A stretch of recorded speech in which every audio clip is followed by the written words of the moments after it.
But you go for like how do you end up everywhere you go? You end up with like terrible internet.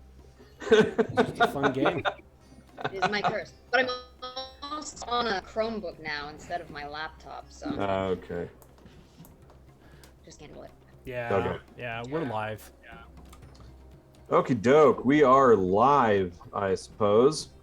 And Welcome back to Adventure Hook, Dark Sun, Fire and Sand, the show with 3 titles because of we decided it. It's an evolving title. Yeah. As usual, I'm your gamekeeper, dungeon master, Aaron Campbell, and we have a smaller group this week. We killed the Why other don't two. we head round the virtual table? So, because Mark and Joe are dead, I will start. I'm Joe Millard, and I play Craucus, the half-giant barbarian. And I'm going to check some audio levels.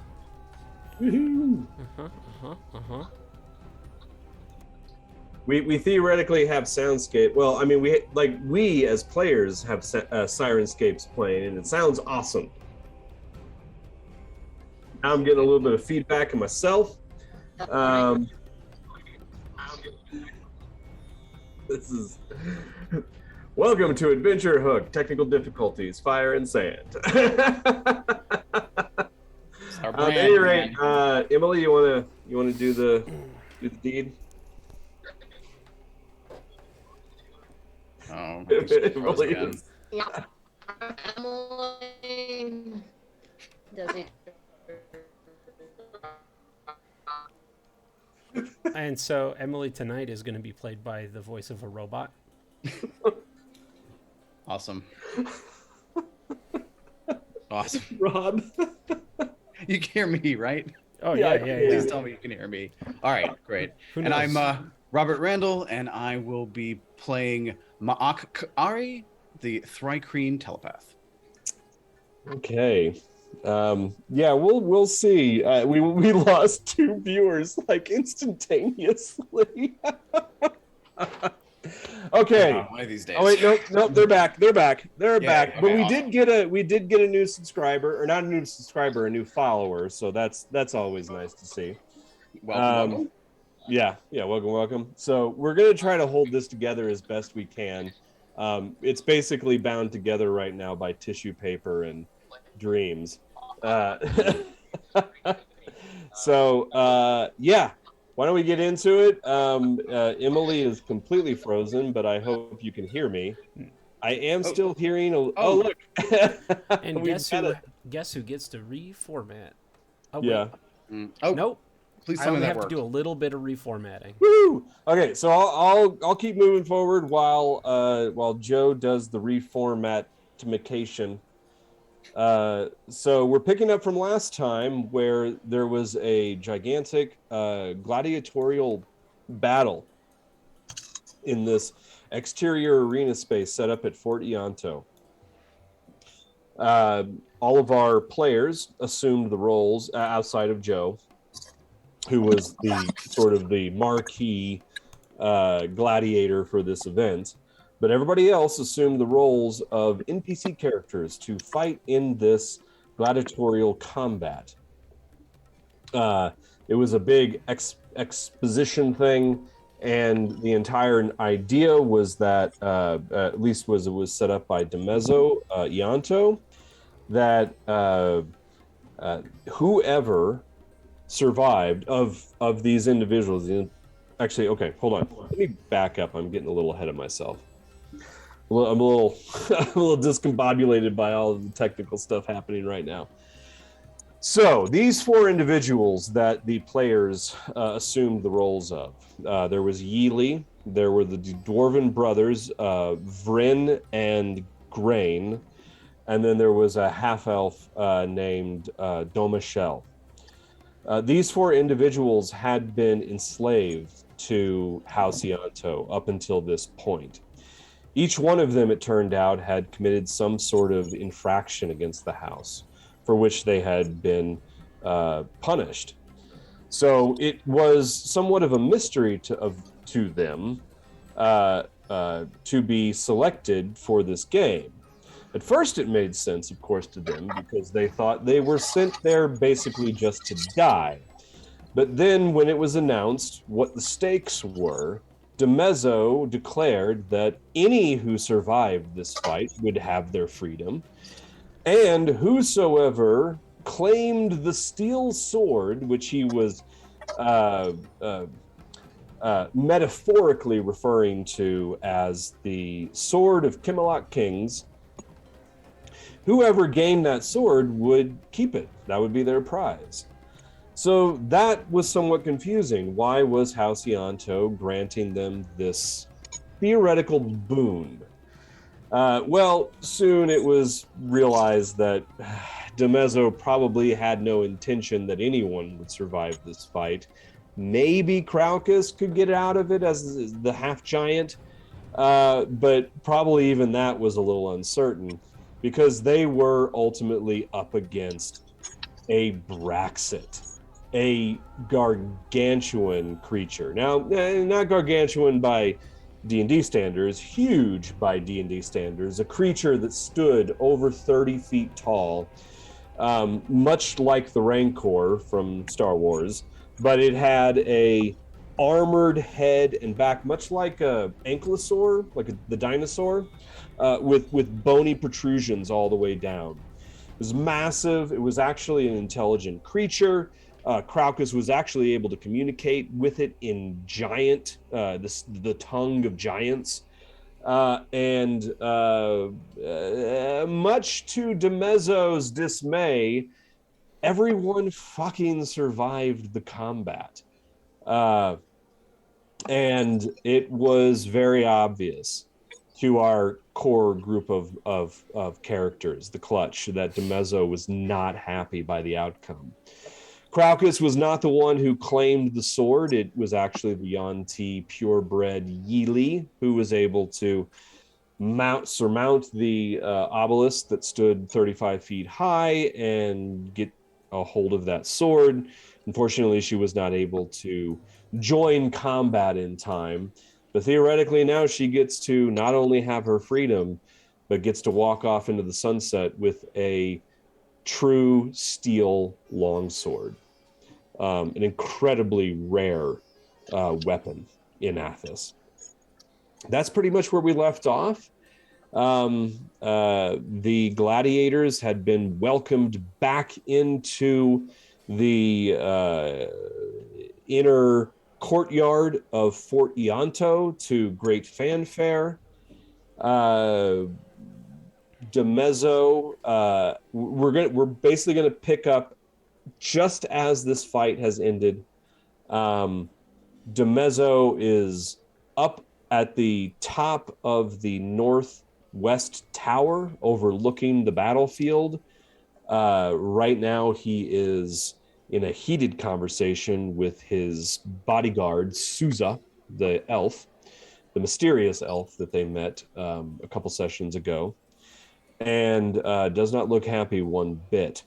As soon as the fight is over, as soon as he has made his kind of grand announcement of the winners and whatnot, saving face, you can see him turn on his heels and head down into the tower. Where he goes is uncertain to the rest of the group, but we do return now, all of our players resuming their true identities as their primary characters and relinquishing the characters they played in that fight back to me. They now return as NPCs. So, having said that, what happens to the Braxit?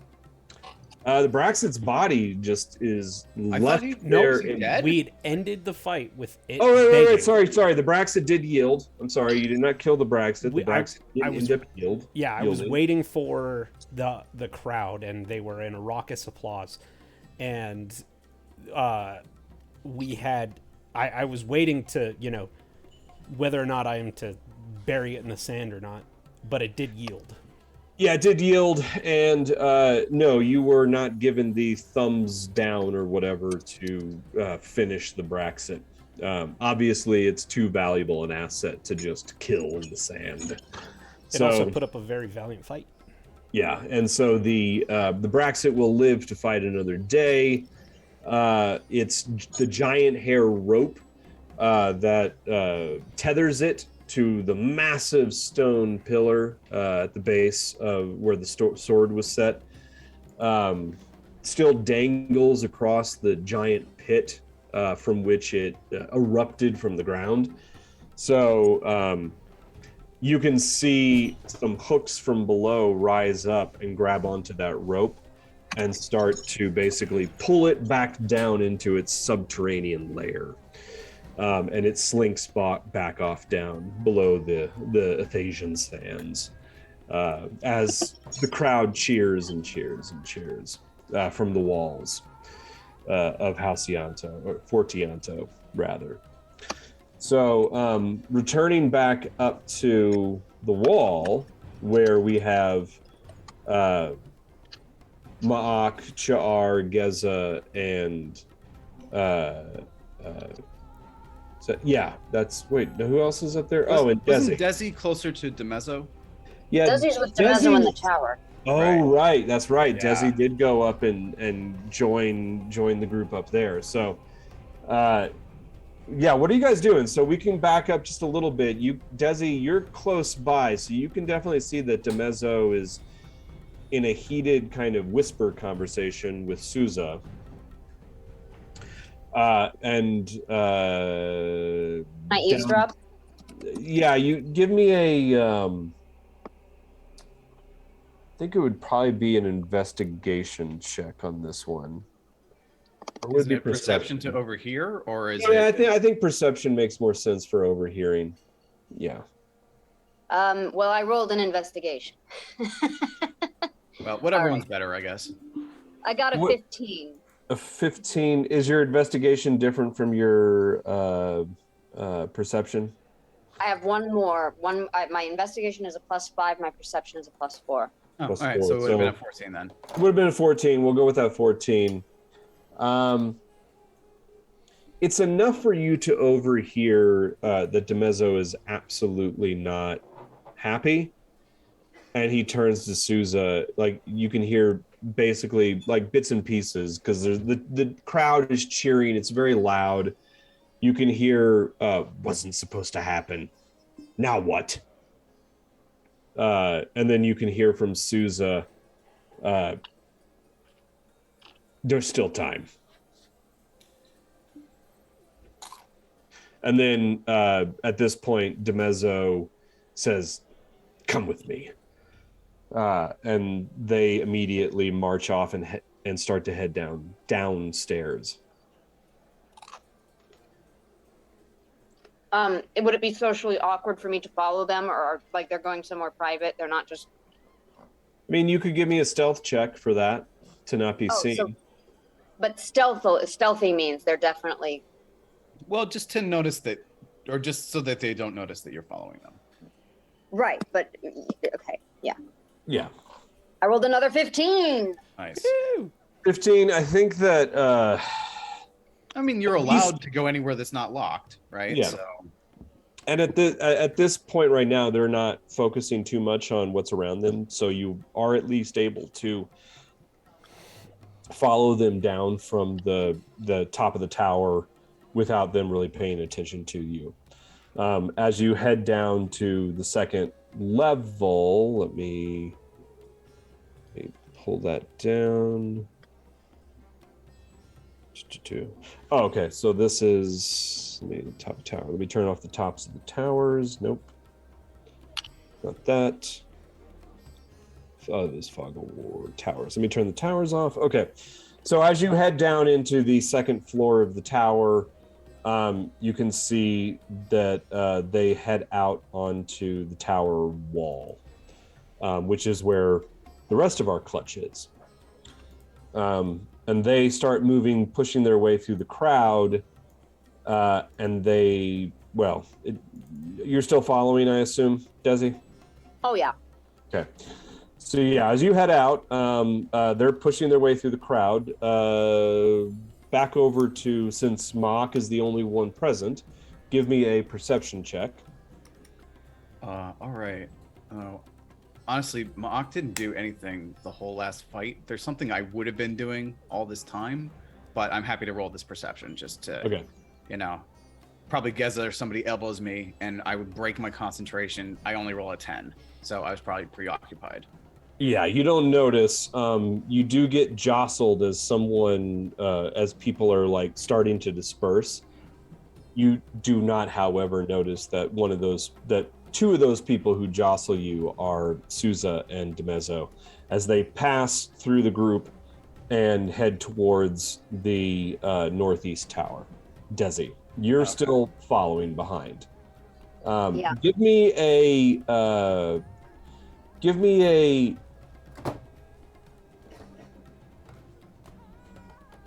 What would it be?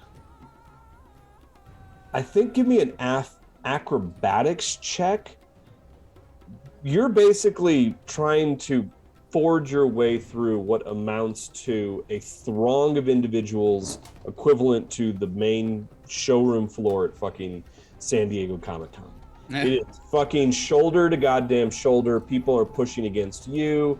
Like wine is being, you rolled a 20. So yeah, you're able to basically just kind of slide your way through the crowd. And do you say anything as you pass by the other members of the Clutch? Not really, because we're in meta concert, so I would just like, what's the point of saying "hey" out loud? Oh, well, I mean, hi. you could also say something in meta concert. Sure. I mean, it's still up. Yeah, I would probably just say following them. I'm just gonna follow them until it's too awkward. Okay. All right, be careful. Okay, so you head over. We are going to drop that fog of war. As that you see them step through. Actually, I think so. Hold on, Aaron. I'm just gonna position you right outside that door while you say what you want to do. Yeah, no. I don't want you to lose your what's going on here. I think Ma'ak would actually back Desi up here and follow her. So I want to kind of tell you what Ma'ak has been doing all this time, and then we can pick up later because it's not anything he can act on just yet. But so while that fight was going on, and everybody was distracted with this huge, Godzilla thing, Ma'ak was using dislocate vision, right? That lets him basically project his consciousness to a place that he can see, and then it moves relative to him, right? So what he was doing was dislocating his vision down in the middle of all of those obsidian shards, because all of those pounding and the banging and all this stuff was probably shaking them all up, right? Causing them to shift and move and stuff. Yeah. Great. In theory, that would make it easier for Ma'ak to spot, at least temporarily as stuff is moving, shapes inside the obsidian that were rounded as opposed to being shards, right? Basically abandoned orbs, right? Something that had been failed. Oh, you mean like flawed orbs? Right. Rejected orbs. Like it broke in the middle of the napping process, right? And so they had to be rejected. Somebody threw them away, right? Probably, presumably into this big pit. That's what they do with all their leavings, right? They make these weird whatever. Now, that's the thing. In theory, there's potentially all kinds of possible ones he would locate, but remember he's got photographic memory, right? So he could just replay his memories later and see like, oh, I did see one here, or I saw one there, or potentially when he actually would have to come back and then look for them. Okay, right? Investigation check. All right, excellent. Ma'ak is very skilled at investigation. Any chance I'd have advantage on this, since I'm basically dislocating my vision right down to it, and what's basically a sifting? I'm going to say no, because if it wasn't for like anyone else would have had anyone else would have had disadvantage because of the sheer volume of cast off. That's fine. I'm rolling it now. Here we go. Come on. 17? It's not Yeah, bad. you managed to spot one piece of obsidian near the base of the wall that looks to have a semi-round circumference. That's exactly what I'm looking for. Yeah. Uh-huh. Obviously not refined. It's almost faceted, but it has been chipped into the rough shape of a sphere, but it is like you said, it has been obviously cracked, so it's only half a sphere. Yeah. They were in the process of working on it, and they found a flaw or something was whatever. Right. There's probably a bunch of those around. He's going to do his best to like go elsewhere, maybe spot later. Right, while all this is going on, but at least he's found one that he can, now he knows where it is, he can return and find it, right, collect it later, because then he'll be able to use his psychometric touch on it and maybe see the last person to touch it, which hopefully wasn't the guy who put it here, because you described them just dumping big, wagons full of shards and raking them out. So hopefully another person hadn't touched it. The last person to reject it was the one actually working on it, or maybe somebody else we haven't seen yet. So that's Mock's plan. That's my proposal for spending signpost. Okay. He finds a clue like that might even lead him to how to get to the what doors we'd need to go through, locked or otherwise, to get to actually. Where this thing was made. Because we talked about this before we went live, but let's bring this up again. And God, I hate to implement this now that we don't. Right now that we have two players not present, but basically, okay. So I'm making some minor adjustments to the way we choose karma beads. Up until now, I've been doing it where it's kind of a milestone thing where I'm like, okay, this sounds like the right time to do karma beads. But I feel like it's dragging out. It's becoming a little bit too much bookkeeping. And what I want to do is I want to kind of go back to an original idea, which is once all of the beads in this thing are gone, that's when everybody levels up. And it doesn't matter how many you draw or not, as long as this thing is empty, that's when we level. So with that in mind, what that means going forward is there's two new rules that I'm going to be implementing for campaign and character arc.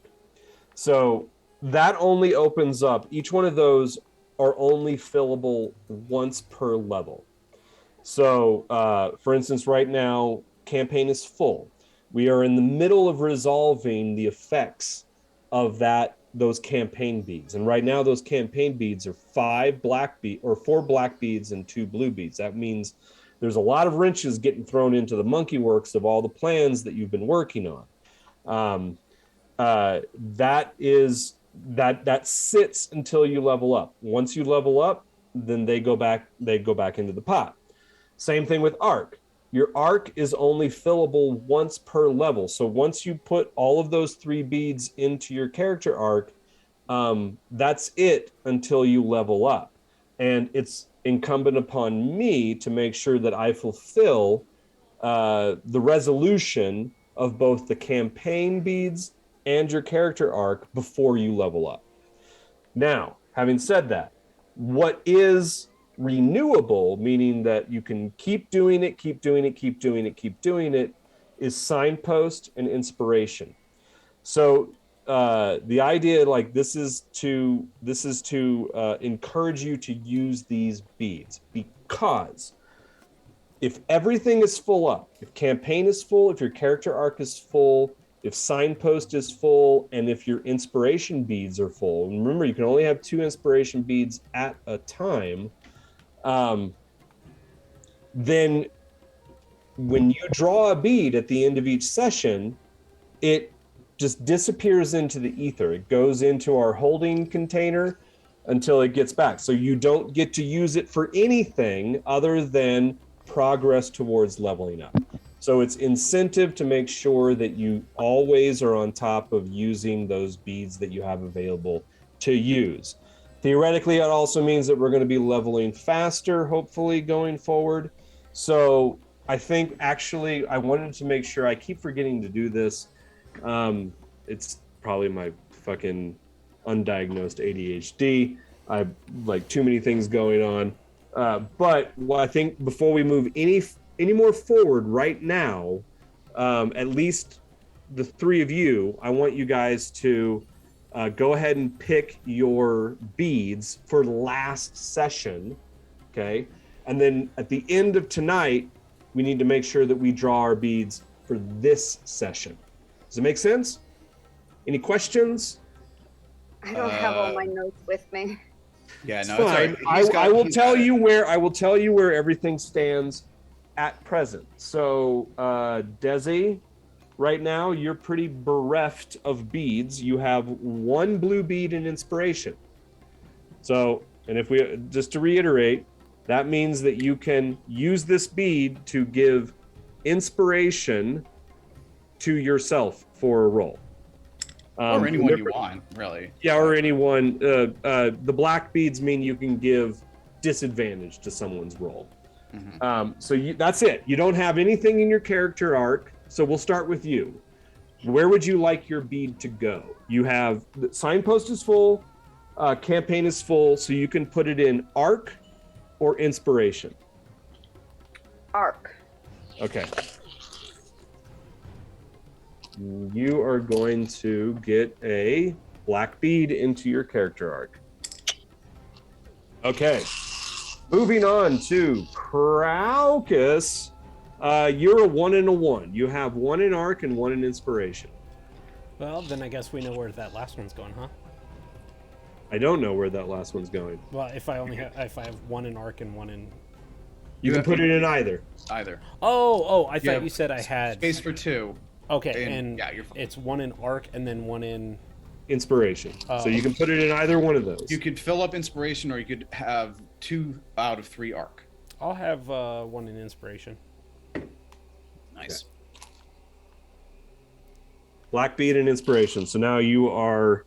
Oh, you have two black beads in inspiration. Remember, this means that you can give disadvantage to anyone else's roll that you choose. I mean, including other players. So you can give disadvantage to a roll. You could even theoretically give it to yourself if you so chose, for some stupid reason. That's pretty good. But that would be good karma, wouldn't it? Oh, and unfortunately, Ma'ak, you have no options, so yours goes into the ether. I mean, my arc has been full for, I don't know, dude, like 8 sessions. It's been a while. So, yeah, but it's been, remember, the arc will stay full until, I'm going to make sure to, it's up to me to make sure that arc gets resolved before you level up. So... All right. Well, would it have been possible for me to have spent inspiration on my investigation roll there, and then I'd have room to not waste it? Or I could have burned signpost to get the shard, and then there's 2 in signpost, and we could spend 1. You could, but everybody needs to.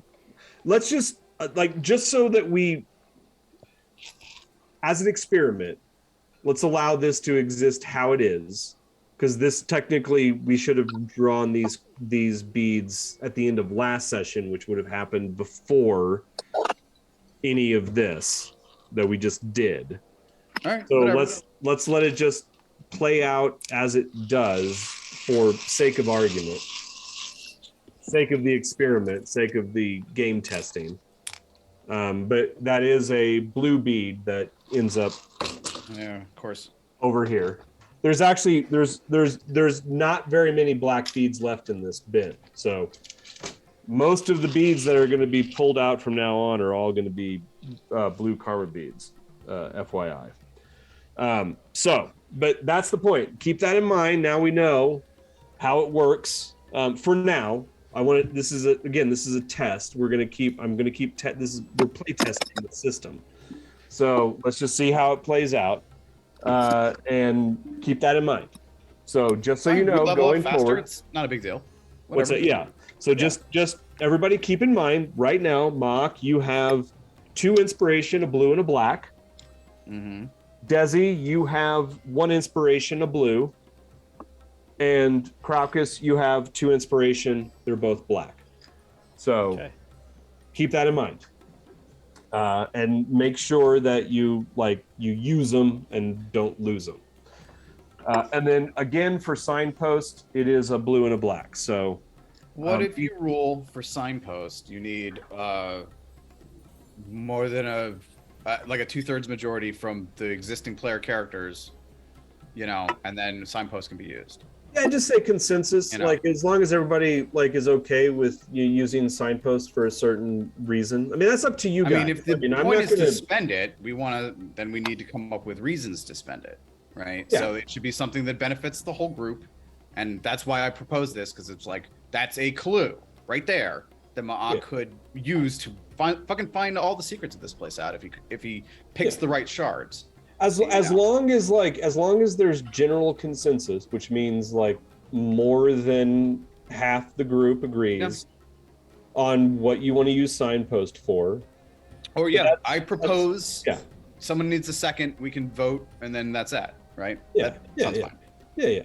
All right. So okay. Having said that, now Desi has stepped away for a moment. Okay. Cool. You stand at the door. Ma'ak, you were going to follow behind? Yeah, I'll back her up. But I don't want to... You're going to have to give me an acrobatics check at disadvantage to make your way through this crowd. Sure. Yeah, all right. That's fine. Give me a second. Otherwise, you're going to be moving at...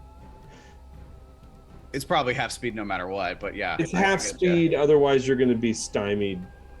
Yeah, I'm a big creature, so with disadvantage I roll a 7. Ooh, yeah. So my move's a 40, so it's probably a 20. You're going to be moving quarter speed, so you're able to make 10 feet. You can get right there, squished up against Geza. All right. I will follow you, but don't wait for me. Don't lose sight of where they go. Follow them to whatever locked door bars you, I guess. Mm-hmm. Okay.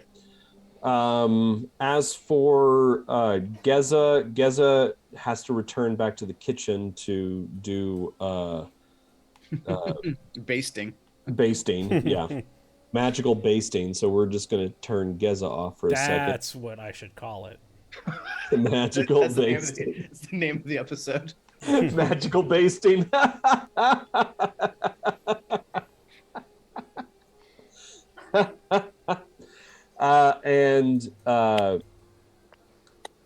Char doesn't notice. Char's actually getting kind of pushed along with the crowd. So, Desi, you're able to get through this door. And people are actually there's a lot of people streaming in through this because it's another way down. And as you go through, you just notice DeMezzo and Souza heading downstairs. Okay. I would love to roll for you, but my computer just crashed. Does somebody else want to roll for Desi? What's her bonus? What is she rolling? Stealth or perception or what? Well, I mean, for this one, I don't think, because the crowd is so thick, I really don't think that you need to roll anything. Just tell me what you like. You're going to keep following on their heels, right? Mm-hmm. So, okay, so you start to head downstairs, but you're moving. This is all difficult terrain, so you're moving at half speed.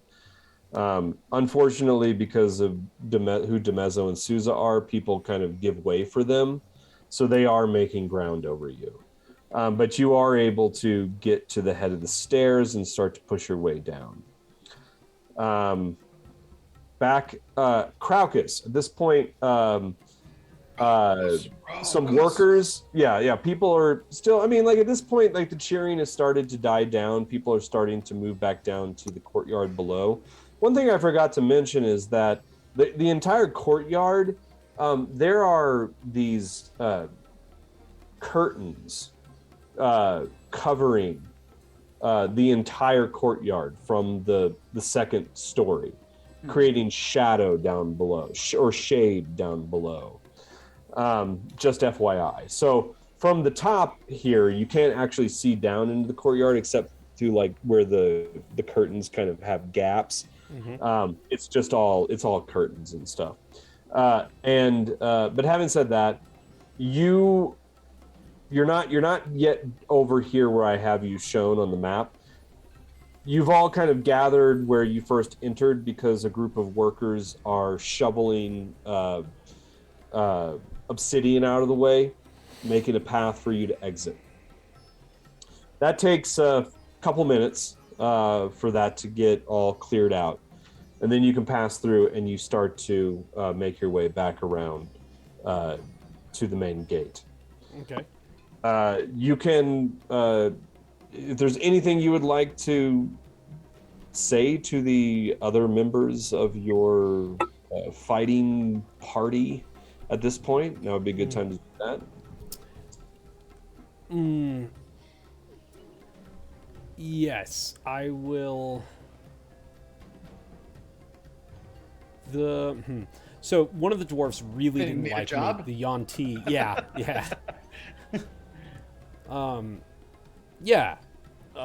Okay. Here, why don't we do this? You do overhear some talking between them. They do. I mean, initially they do thank you because they all say like, "There's no way we could have defeated that without you." No, you would have died. After the, I mean, one of them, Yeely doesn't really say anything. She has this sword now in her hand, and she's kind of looking around suspiciously, holding it covetously. But Vern and Grain both say, "Oh, no doubt, we could not have survived this without your aid. Great Craucus." I am great. And do not worry, Jan. No one will take your blade while we are here. And well, when you say that, Dom Michel actually steps forward and doesn't address you, but says, "Speaking of, this doesn't make any sense. You really think that DeMezzo, Vern, Grain, Yeely, you really think DeMezzo is just going to let us walk out of here alive after what we've done?" And Yeely doesn't respond, but Vryn does say, "He said so in front of everyone." Grain says, "That may be so, brother, but we know this bastard. I'm sure he's planning something still." What was this battle supposed to like? Like what was, because this battle or this gladiatorial fight was themed after a fight, right? Yeah, so like the basic theme that, I mean, DeMezzo didn't really like state it very well, but you get the sense that it was themed after something to do with the dwarves and the Camelot kings. Their genocide. Okay. Yeah, and that the Braxit itself represented some kind of ancient beast like the dragon that they must have fought in ancient times. Okay, all right. I have enough. So I'm going to like stomp my foot and bellow as loud as I can to get the crowd's attention. Before you leave, I would hear one more round of applause for the Camelot kings who have slayed the big beast. For we are victorious when we stand together. Cheer for them. Cheer for your victors once more. And I take a huge bow, and I'm trying to get like all of the attention back on these who have survived. And then I'm going to, after I take my bow, I'm going to raise up Jan's arm with the sword and like draw special attention. And I'm going to say, "And for our gracious host, for providing such a valuable trophy, really exemplifies our Lord's wealth, and cheers for him." And as you know, the crowd's gonna react because they're drunk and I'm loud. And as they're cheering, give me a performance check with advantage. Okay. Nice. That's not very good. That was a 10. And a 13. 13. Okay, because the crowd is already dispersing, Yeah. you only capture maybe a quarter of them. Those quarter do cheer for you. Okay. That's fine. As and long as I'm notice getting you. enough attention, Yeah. right? And as like there's sound and like people are exulting, I'm going to whisper to them, follow me. We will have work for you, and I will try to present it as we have hired you. You are not indentured, and if you choose to refuse us, that is fine. But I would like to introduce you to the other members of my party. Okay. So as you do leave the circle of obsidian, you're met with about 1.5 dozen guards that are there to escort you back into the compound. Mm-hmm. Escort being used loosely. Yeah. They are there to make sure that you go back into the compound. Yeah. I'm going to be touching You're people as I still pass. slaves. Yeah.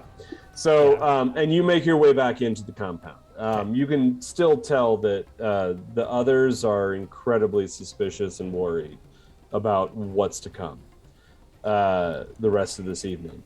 Now, back to the group, back to Desi. Actually, let's go to Ma'ak. Give me another acrobatics check with disadvantage. All right. Disadvantage still? Sure. Yeah.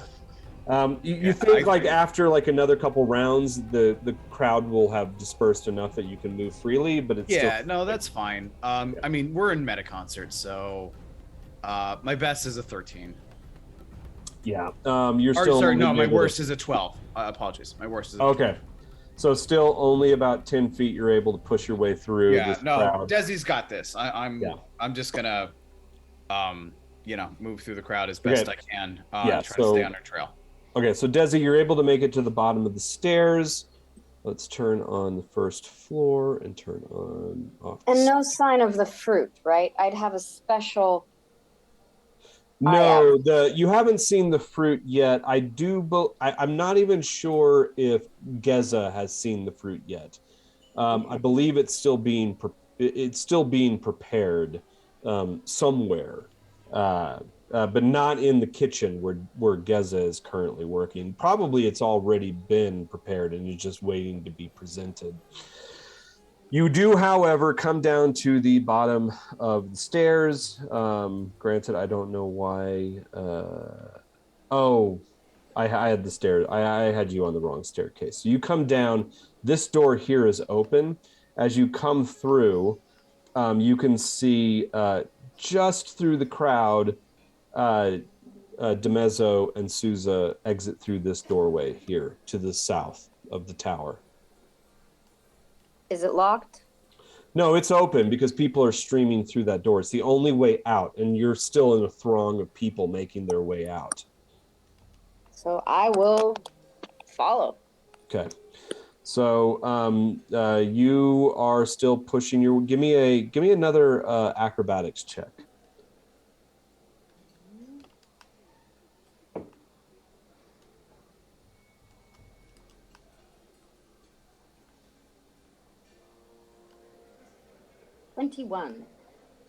Okay, so you can move through at your normal pace. So 5, 10, 15, 20, 25, 30. Is that right? 5, 10, 15, 20, 25, 30. Yeah. So we will open that up. You now see before you what appear to be the stables for House Ianto. And you can see there are 2 guards posted up at this portion of the stables. Wait, is that where they are? No, sorry. You can still see the throng of people are making their way south through the middle aisle of the stables. You can see that about halfway through through this space, there are these 2 large double doors that open out into the courtyard. They are wide open, and that's the path that everybody is taking. Just past that, there are 2 guards standing with pole arms crossed, preventing any of the partygoers from going any further south through the stables themselves. However, they do lift their pole arms to allow DeMezzo and Souza to pass through.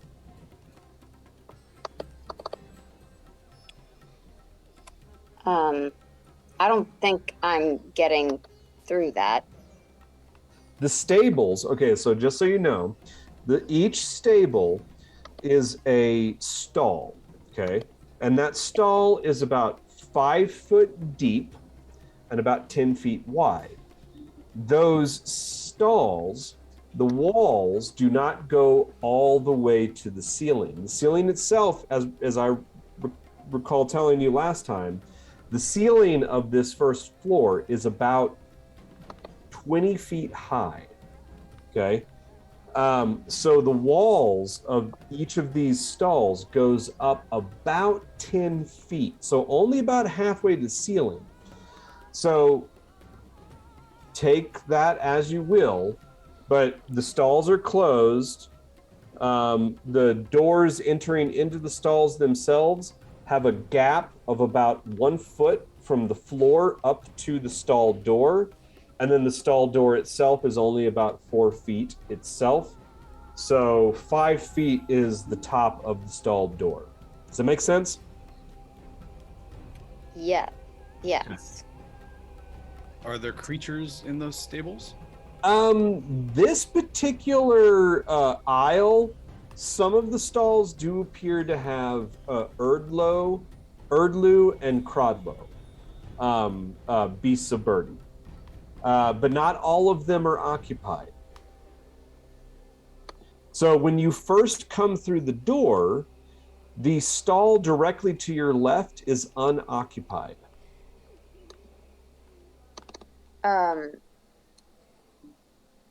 Okay. And where are they going? Sorry? They're going south through the central aisle between the stalls that flank either side of this stable. So I should just try to keep abreast with them and scoot under the walls, yeah? You could theoretically do that. Once you get into the stalls, the walls do go all the way under the floor, so you would have to climb up over them into subsequent stalls.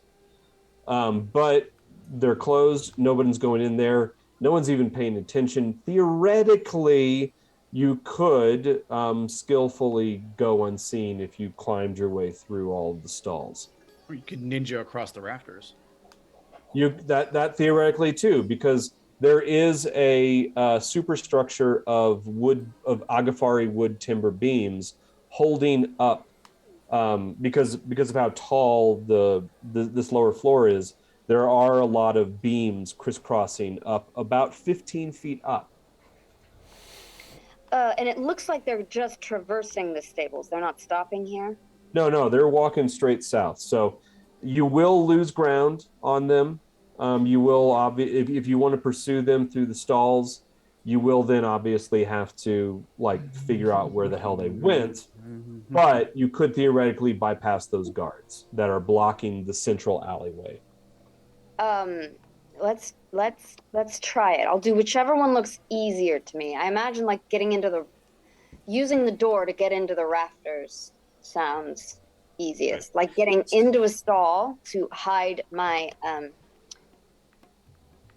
my acrobatics, and then getting into the rafters. So with this first stall, you could either try to go under the door where there's a 1 foot gap, or try to go over the door at 5 foot high.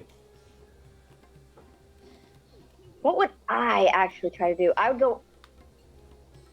You're more likely to get spotted going over, right? Yeah, that's why I think I'd go under. Okay, so explain to me how you would choose to go under the door. God, I used to do this all the time as a kid. I would crawl under my dad's car.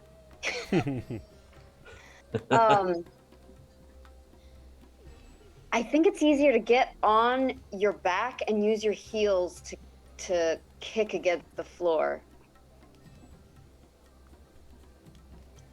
Is there like a horse blanket? Just wrap yourself in that and roll under it, and then you won't even get dirty. But even on my from shoulder to shoulder, I think I'm wider than a foot. Desi, how tall is Desi? Desi's a half elf. She's considerably bigger than me. Yeah. Yeah, she's just over 6 feet tall. So you have to either be on your back or on your front. And I would go on my back. Okay. Give me a stealth check. Oh, good. She says before she biffs it. 11. 11. I'm going to say that this is an easy stealth check because of the sheer press of people. Maybe a couple people notice you, but they don't really care because they're probably already drunk anyway. So you're able to get down flat on the floor and basically shimmy your way underneath the stable door. Mm-hmm. And then you're inside, and it's empty. This one hasn't been used for some time, so it's been completely cleaned out. And to the south of you, you can see that boundary wall between the next stall to the south, and that wall does go up 10 feet. And then above that, of course, you can see the rafters up above that basically hold up the walls of the fort and brace them. We'll get back to you because that'll be the end of your turn. Let's go back to Ma'ak. Crocus, you're still making your way into the compound. Ma'ak, give me another acrobatics check. Disadvantage still? Yeah, with disadvantage still.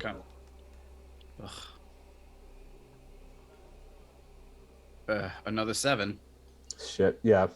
You're able to make another 10 feet progress. You're getting really fucking frustrated at this point. All these goddamn sleepers. And they're half drunk. They have like no pack mentality, right? Yeah, and they're spilling wine and broy on you as they push past you. Your chitin is getting like very sticky. And I smell like, whatever. Fermentation. Yeah. So let's jump back to Desi. Give me. I assume. What are you going? Do we have Desi still? I'm here. Okay. Cool. What do you want to do at this point? Do you want to climb up the rafters? Do you just want to climb over the wall? What do you want to do? Yeah, I want to climb up to the rafters. Okay, give me a for this one. It's just athletics or acrobatics, whichever one you're better at. That would be acrobatics.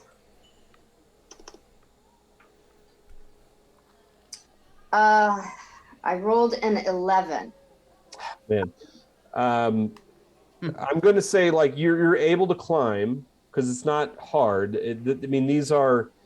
These are wood timbers that are not like perfectly slotted together. So there's gaps. It's easy. I mean, a child could climb this. What's holding you up is making sure you don't get spotted. So you have to. I was gonna say I'm also like in a stall, so and I'm surrounded by people. There's noise of their talking. I was gonna even say I could do this as clumsily as I need to get up there because I'm in a invisible space. It's not completely invisible because that stall, the door that opens up into the stall is only about 5 feet. So anybody passing by could look into the stall and easily see you climbing it.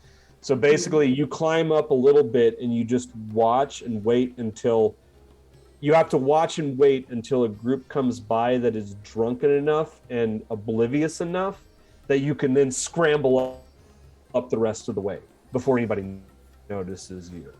I see. Which you do. It just takes a little bit longer and you can get up to the top of the wall. Give me, I'm going to just go ahead and resolve this. Give me an acrobatics check to jump up to the rafters. Big money, big money. Yeah, I'll take it. Gotta. Let's see, this freaking thing popped up. 18. 18, okay. Yeah, as soon as the coast is clear, you scramble up Assassin's Creed. You're all the way up there. You jump and leap. Boom, you're on the fucking rafters, and you squat down. And what's nice is up here in the rafters, there are no exterior windows in the stables.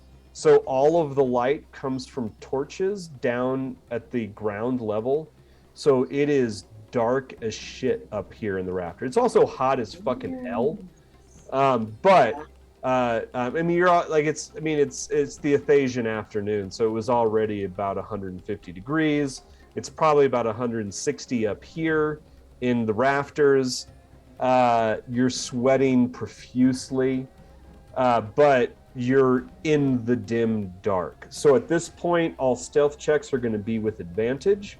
Hell yes. And I'll also give you acrobatics with advantage as well, because you have plenty of time to calculate your movements. Unless you want to hurry up, if you want to try to make up some of that distance that you've lost, then you'll lose that advantage. But let's jump back to Ma'ak. Craucus, you're just about to turn the corner where you're starting to come towards the main gates. They're open. You can see a crowd of people already gathered, ready to greet you and cheer you. Mm-hmm. But you're not quite there yet. Ma'ak, give me, this is going to be, you can see the crowd is just starting to disperse. So now just give me a standard acrobatics check. Acrobatics, all right. Ooh, a 19. Okay. So with that, it is only difficult terrain. You can move 20 feet. Yay. Now, 10 feet away from that door, and the crowd has finally now started to part. There's only a handful of people left. You know that next time you can start to move completely freely. And we are going to jump back to Desi. So give me first give me a stealth check, and that's going to be with advantage.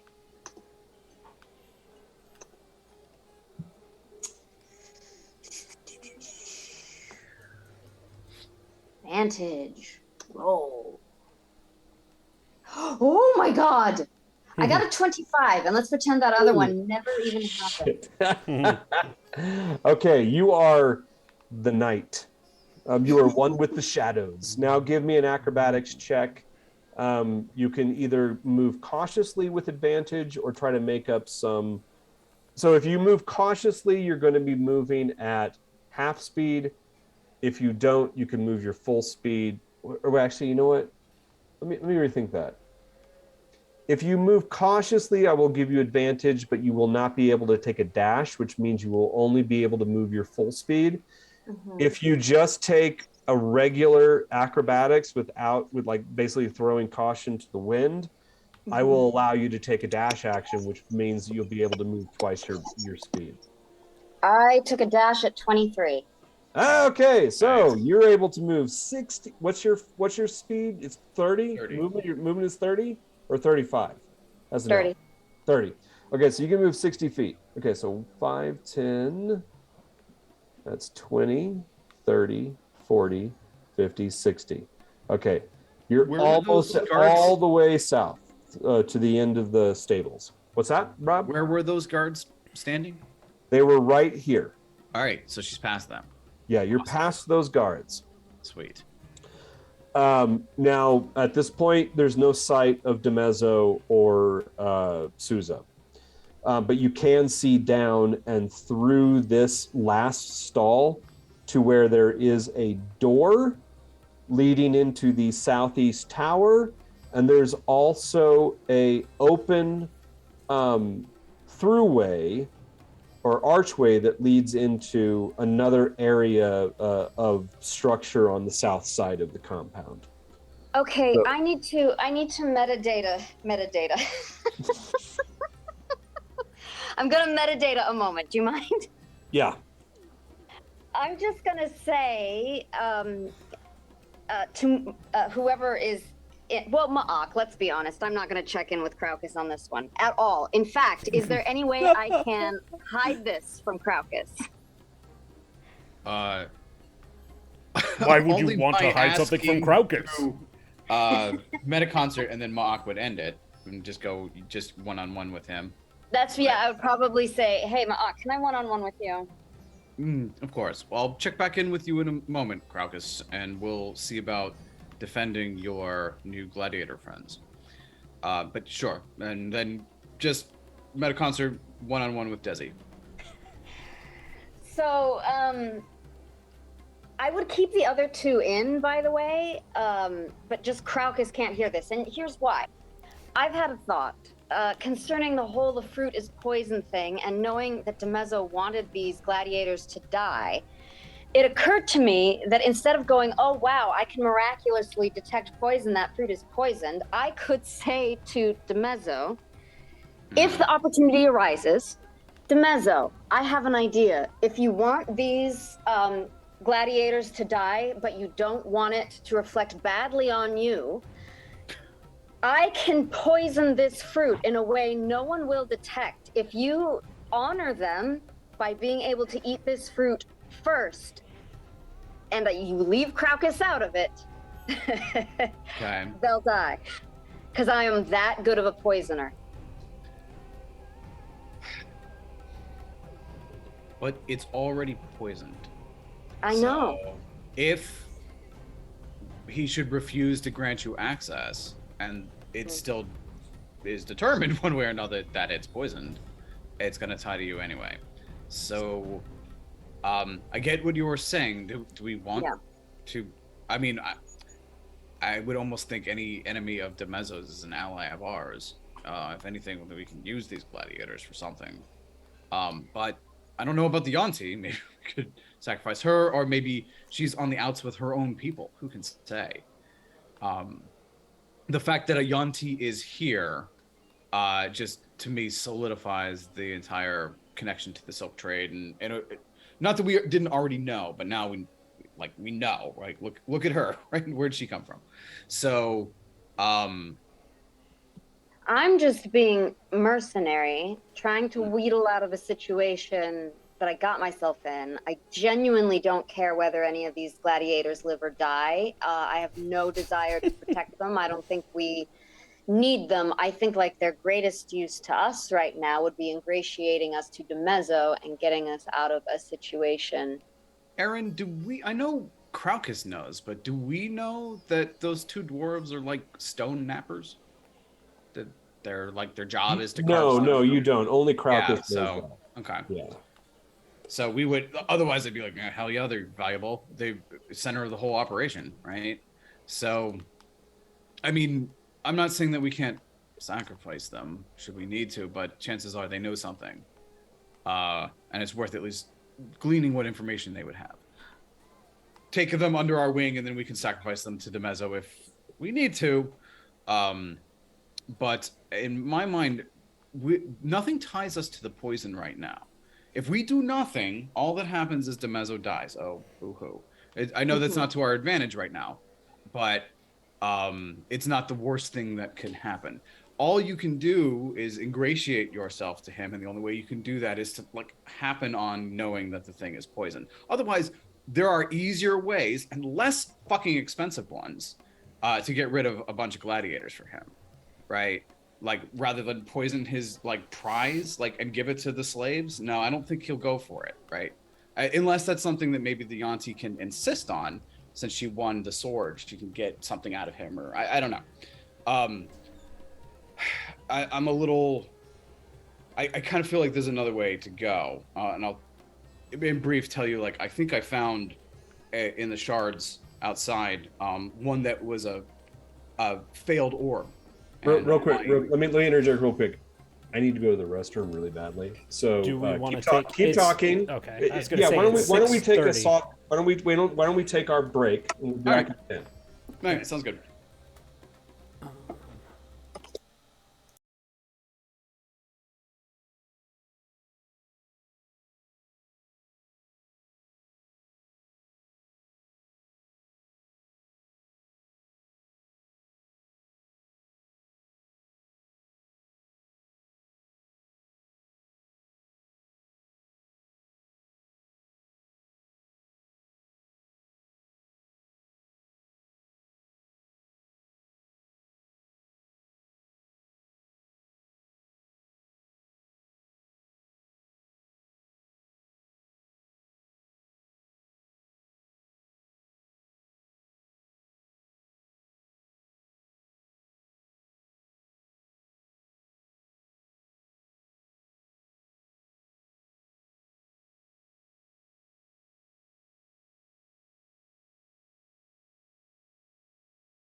was the Wilhelm scream for?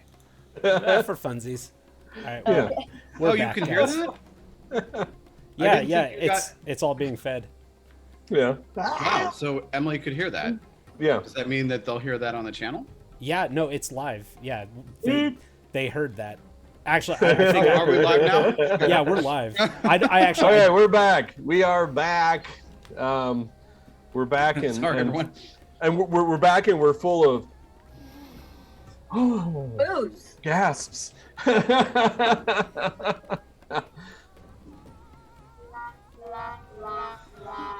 Okay, so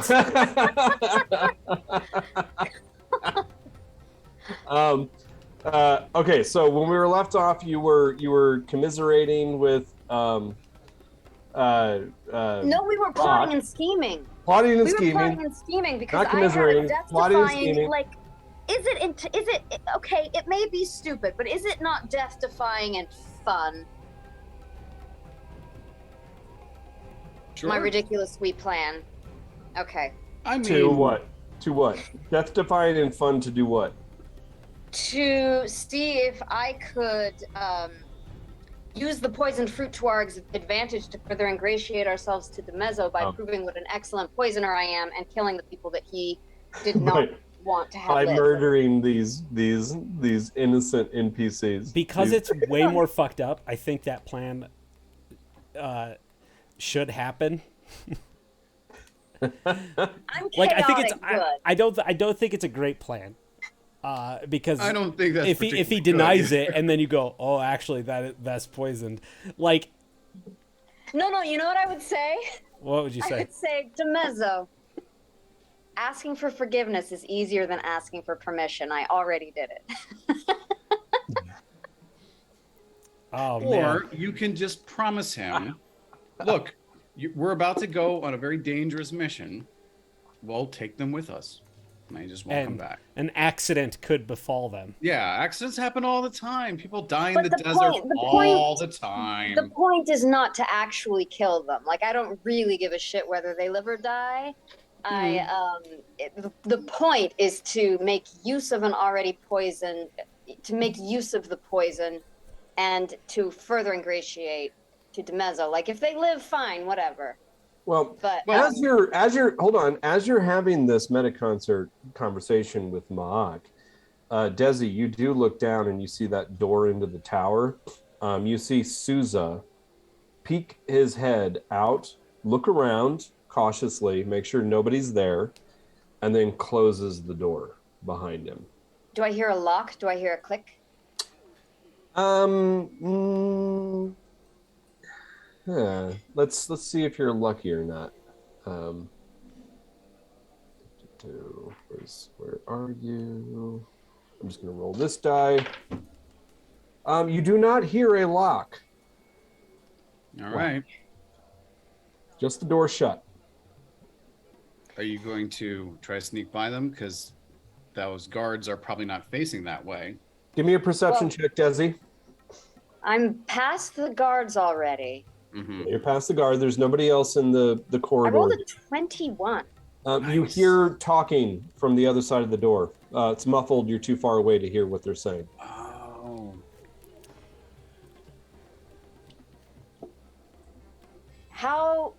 How big is the gap between the bottom of the door and the floor? Well, I mean, you're still up in the rafters, so you're going to have to get your ass down there to get a better look. Because I'm thinking I could use my what's-it trick, that stone that I have, that I tried to use the first time, remember, and I couldn't do it. So I do feel like I should get down. So yeah, I'm going to get down and try to get close to the door and stay in the shadows. Give me an Shall I acrobatics stealth? check.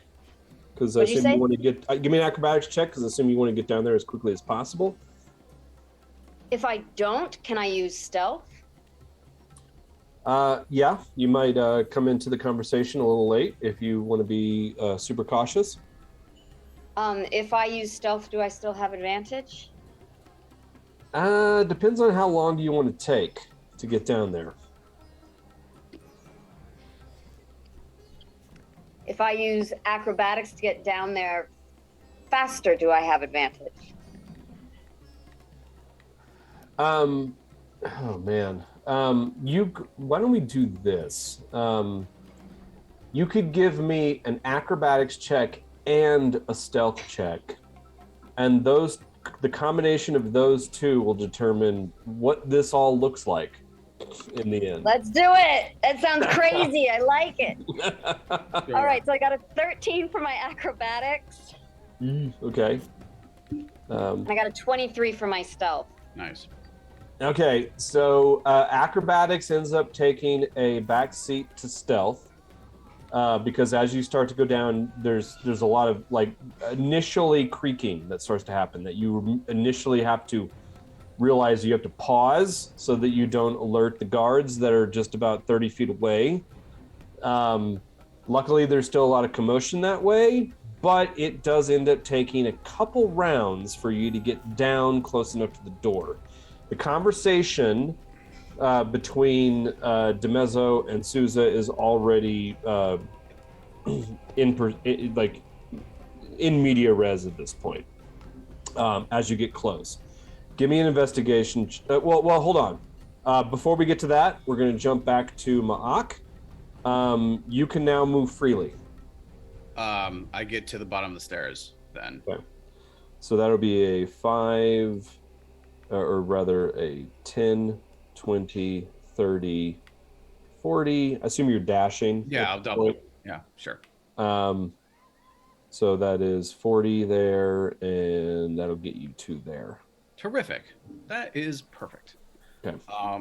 Then when I'm at the bottom of the stairs, I know that doorway at the far end of the stable is the one they disappeared through?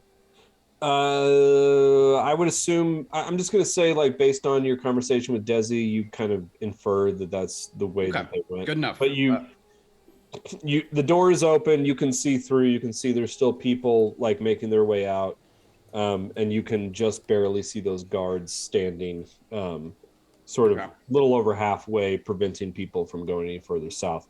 Over at Crocus. Right, so. Sorry, just at the end of my turn then with my bonus action, I will activate Dislocate Vision, and I will project my consciousness basically right in front of the door. So next round when I move, I'll go through the door and I'll see what's in beyond it. Oh, this door out of the tower? No. The one on the I can see it. It's anything that I can see. It's basically like it's almost like minor astral projection. Gotcha. Imagine it that way, just like it. I can only project to somewhere I can see. Oh, okay. Right. Maybe the top of that mountain I can see, but I can't go past it. Right. Yeah. So you projected your eye line. You projected this disembodied sight to that door. Exactly. And anyone who'd be looking, they'd actually see Ma'ak's eyes glow with a little bit of light. Okay. But so then as I move forward, it moves with me. And so, like, I just have to move straight in theory, and I only need to go like 10 feet and I'll be in the room. So. But in order to see in that room, you would have to be able to see into that room. No, dude, listen. Right? Wait. You shift your field of vision to one that originates from any point you can see within range. Uh-huh. This point moves relative to you as you move. While your vision is dislocated, your eyes glow with light. The effect lasts as long as you focus, or you use this effect again to return to your normal vision. So basically, it's like I have this like astral puppet. That's just my consciousness is now over there, right? If Ma'ak steps 5-10 feet forward, that consciousness moves 10 feet forward as well through that closed door into that room. Does it though? Like Yeah. Read that first line again, though. I'm sorry, we're going to get into a little bit of rules, Lori, and I do want to make sure I understand this correctly. I can explain it with my hands, right? So here you are with your vision and you, right? Your vision gets moved. No, I understand that. So as you move, your vision stays that exact point as you move, like this. What would be the point of it otherwise? I could see it anyway. Right? Why would I need the power? So say you're coming up to a corner. But wait, all right, I'll read it again. Read again. You shift your field of vision to one that originates from any point you can see within range. 70 feet down the hall to that doorway. That's as far as I can see. right? Uh-huh. So I've shifted my vision 70 feet forward. This point moves relative to you as you move. So Ma'ak steps 10 feet to the south. His consciousness moves 10 feet south. What's 10 feet south? Behind a closed door. Okay, I know what you're saying, but I kind of feel like that would also mean you would be able to move through walls. I'm Yeah. going to say that you can't move through walls, so man, this is a hard one because maybe there. I guess the way that we could play this is that there's a large enough gap under the door that would allow for entry into that space. Okay. Know what I'm saying? Whatever. So the idea being that like you can't, like you wouldn't be able to move that point through a solid wall. There has to be gap some way that you could get that eye through. Make sense? Yeah. Like makes the sense. same idea of like going over a wall. Like you could go over a wall, you couldn't go through a wall, like relative to where you are. I mean, I think that's not what the power is, but Yeah, I just whatever. like that's like that would be like you could go through solid rock. You could go like that's It's He right, can't but I'm go limited. through, he I'm can limited see by my through. origin movement, so I can. Yeah, like, but if think suddenly there's a wall in front of me and I want to go another 10 feet, I can't because Ma'ak physically can't go another 10 feet relative. It's more just like it's dislocated. So like he could move. There's lots of places he wouldn't be able to get. And he'd have to either reposition his mind and do it a different way. Like I don't know. The advantage is like you're coming up to a corner, right? You're still so far obscured behind the corner, but your eyes are floating in the hallway. Right. Sure. Yeah. yeah. Like And I then think if that's I could the objective. move sideways, like if I move into a room, then I could move around the corner. Yeah, like, as long 10 as feet, there's whatever, as but- long as there is an open pathway for Exactly. that Oh yeah, you yeah. to No, go he's through. going to be totally limited by where he starts, which is why I waited to where I am now to do it. Otherwise, I would have So- done it upstairs and Yeah, just so- The idea is that you have to go through the gaps in the door. You can't go through the door. Okay, fine. Yeah, I go so through the there's- gaps. If I can go through, that's what I do. All right. So And that's fine. Just so we clarify that, just so we just like going forward, we know that you can't push this eye through solid. it's fine. And not Yeah. only that, I only get vision. I don't get sound. So Yeah, hopefully okay. Desi and I can link up. Okay. So, you're going to continue south, and we're going to jump over to Crocus as you enter into the courtyard of Fort Ianto. People are cheering for you. Do you do anything as you enter into the courtyard? I pick up the dwarfs and put them on my shoulders. And I, how nuts am I going to get with this snake? How nuts will she let you? I'm going to go as nuts as I can with this snake. Why not? Just, did say pick why. them up, yes, and do pirouettes with them where I'm lifting them off the ground and just kind of twirling them. Yeely, with Yeely? Yeah. Yeah, and I mean, if she's not about it, like... As you move towards her, you give me an insight check. Oh, well, good thing I have a -3 to that. She's totally flirting with you. Totally. I still rolled a 15, so I got a 12. 12. As you go to like kind of engage her the same way that you did with the dwarves, you get a clear sense that she's like, motherfucker, don't touch me. I'll do a stomp, stomp, clap around her. So stomp, yeah. stomp, clap, stomp, She's- clap. Yeah, like she is obviously scanning for every and all potential threats around her. The Right now, dwarves. Crocus is their best safety net. Actually. Yeah, I mean, she does stay close to you, but she definitely, as you come close to her, she says, "Don't fucking touch me." I don't really react. I move on with my life. But the dwarves are fine. They actually probably like feel like a certain amount of security being up on your shoulders. That was honestly that was my reasoning. Like I know Yeah. that they are in danger of being killed.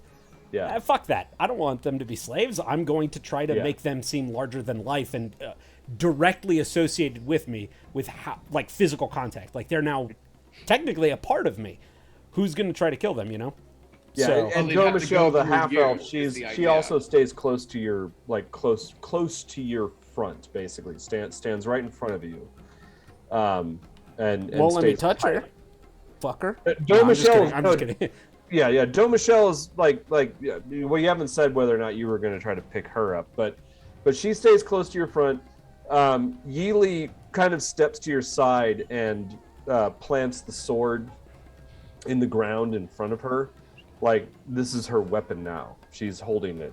This is my what's the fucking saying from Full Metal Jacket? This is my Right, this is my gun. Yeah. It's fighting. this- Many like it, but this one is mine. yeah. There's me like Oh, that one, yeah. For her, it's this is my sword. There's not many like it, but this is mine. So I will give my sword a snake's name. yeah, and one of the sort of the jesters employed by Halcyanto makes their way forward and starts to kind of already tell your story to the crowd, and starts to beckon everyone to the other end of the courtyard around the central palace house structure, where evidently there is going to be a story that is going to be told soon. So come all, grab your drinks, grab your appetizers, your food, your libations, come, find a place, a story shall soon be told. We have invited one of those silly people from the Verdant Revival to come regale us with tales of the world they believe that shall once more be. Come one, come Ultra all. false. Yes. So yeah, everybody starts to make their way over to the other side of the courtyard, where evidently like stories are going to begin to be told soon. Oh my god, my phone is gonna die. Just FYI. Oh, Plug it I in, have plug it it plugged in. in, Yeah. but Zoom is sucking more energy than my battery can charge, even though it's plugged in. God. So maybe we should turn your hustle. turn your brightness down and put it into battery save mode. It won't while it's charging. Battery save mode. I'm not. It's already there, Oh my god. and now it's Okay. telling me it's gonna pause Zoom. Okay, so let's jump back over to Desi. You've made your way down after a couple rounds to the edge of the door. You can now overhear. Maak, you have made your way outside the door. Cool. Yeah, that's this about point. where I'll stop. Actually, maybe Okay. even step to my right, Okay. step to the west. It's a And then step I'll- to the right. Yep. Because then I'll be like just past whatever those stairs are there, like my consciousness, right? Be in Yeah. that like, Oh, little okay. doorway. Yeah. Yeah. Okay, so your consciousness places your vision point Around there. Yeah, something like that. Yeah. Right. Yeah. and you can see that Desi or Demezzo and Souza are sort of standing about here inside this room, Okay. talking to each other heatedly. Oh shit! Actually, give me a perception check. Who, me? No, Maak. Oh, it's You only vision, see- right? You see something. You see something. Oh, cool. that Well, that's Desi why I only did hears. this. I'm a sneaky telepath. Oh no, but I don't see it with a 4, do I? I'm looking like It's I'm like back doing that like reverse thing, and I'm like looking. fuck around. yeah. It's too dark. All you see is like it's too dark in this space. Like there's one torch light on the wall, and you can see that the the bracers that DeMezzo had on his arm, he had unlashed one of them and he was just scratching his forearm. On the outside, Desi, you hear Sousa say, "Cover yourself." And DeMezzo says, "Yes, but the scales are inching." And Sousa says, "It does that in the beginning. You'll get used to it. Cover them back up." Yes, okay, fine. Shit, he's Aaron, turning into a dragon. Can Mock spend his inspiration to re-roll that perception? Like he hears that and manages to like reorientate himself, get another roll. Yeah. See if he can see it before he gets that bracer up over his arm again. Yes. All right. Your blue inspiration? My blue inspiration. I'm re-rolling for myself. Yeah. Okay, so it goes back. I can't do worse than a 4. Okay. But I can roll another 4. Gotta be fucking kidding me. All right, Mock's just. I'm even gonna say Mock. It's so disoriented. He like loses the connection. I just lost it. Yeah. Because That two ones in a row that's the universe saying you don't deserve to see this. So okay. all right. Well, you didn't see it, but Desi, you heard it. DeMezzo clearly said the scales itch, and Sousa said that happens in the beginning. It will subside. Now cover yourself up. And at that point, DeMezzo says, "What are we going to do now?" They weren't supposed to live. They should have all died. That fucking Braxit. "I told you," Sousa said, "I told you. You should have had them fight alone without that fucking half-giant. I don't know why you insisted on having him participate in that combat. Well, it was a great show. People were expecting it once they knew that a half-giant was coming. One that had already fought in gladiatorial combat. You're weak-willed, DeMezzo. I don't know why I chose Halcyanto to begin with. At any rate, this is where we are. This is what you're going to do. Fine, tell me. We both know that fruit is poisoned already. Don't. Yes, but I was going to eat it and prove to all of my enemies that I was indefatigable. Yes, I know. You've already taken of the green.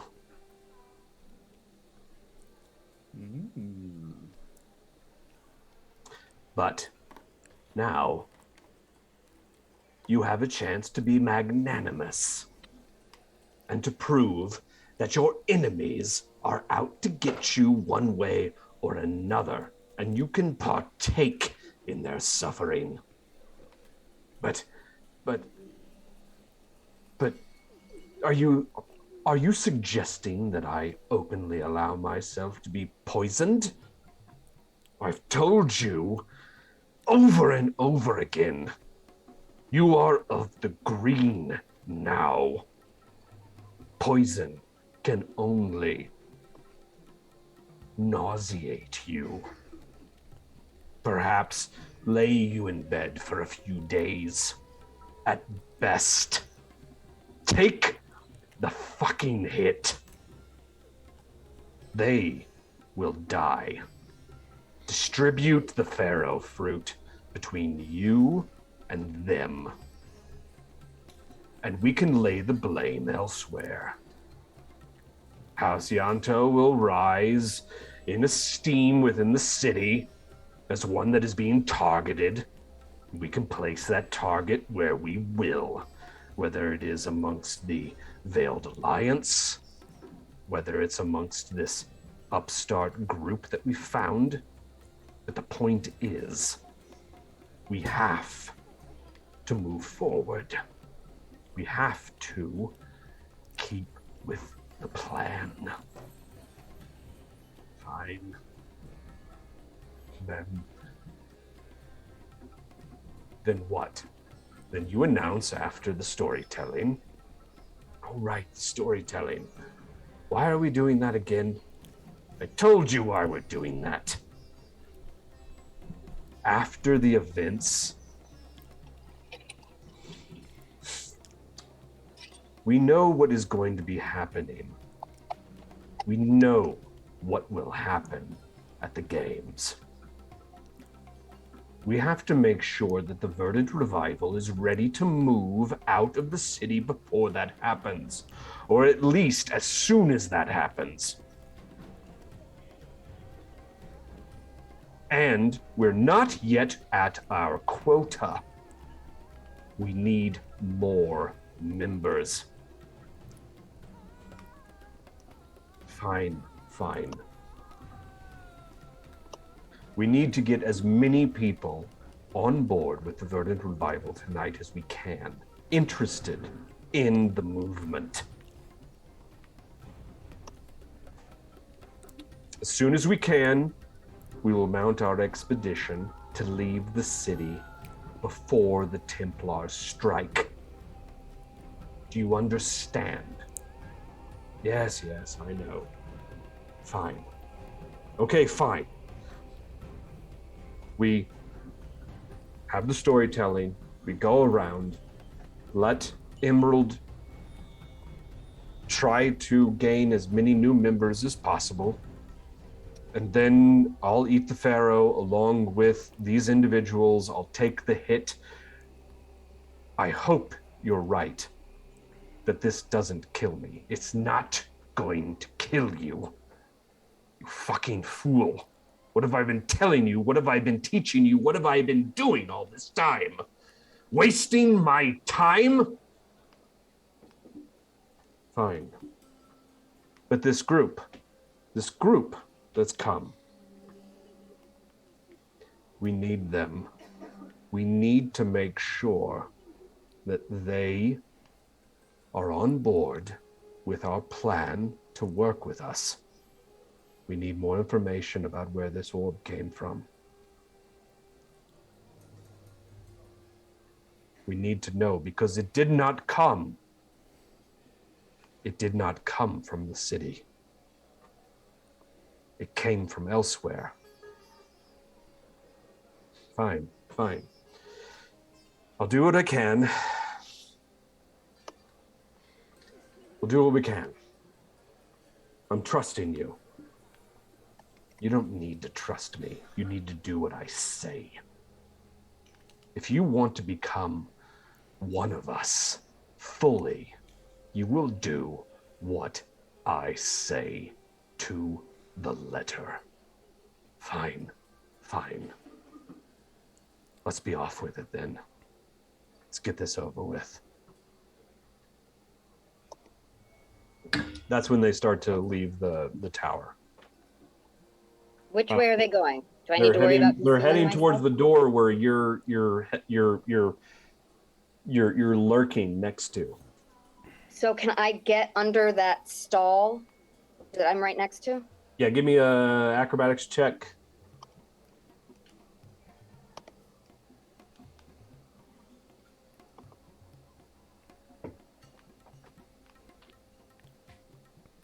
$14.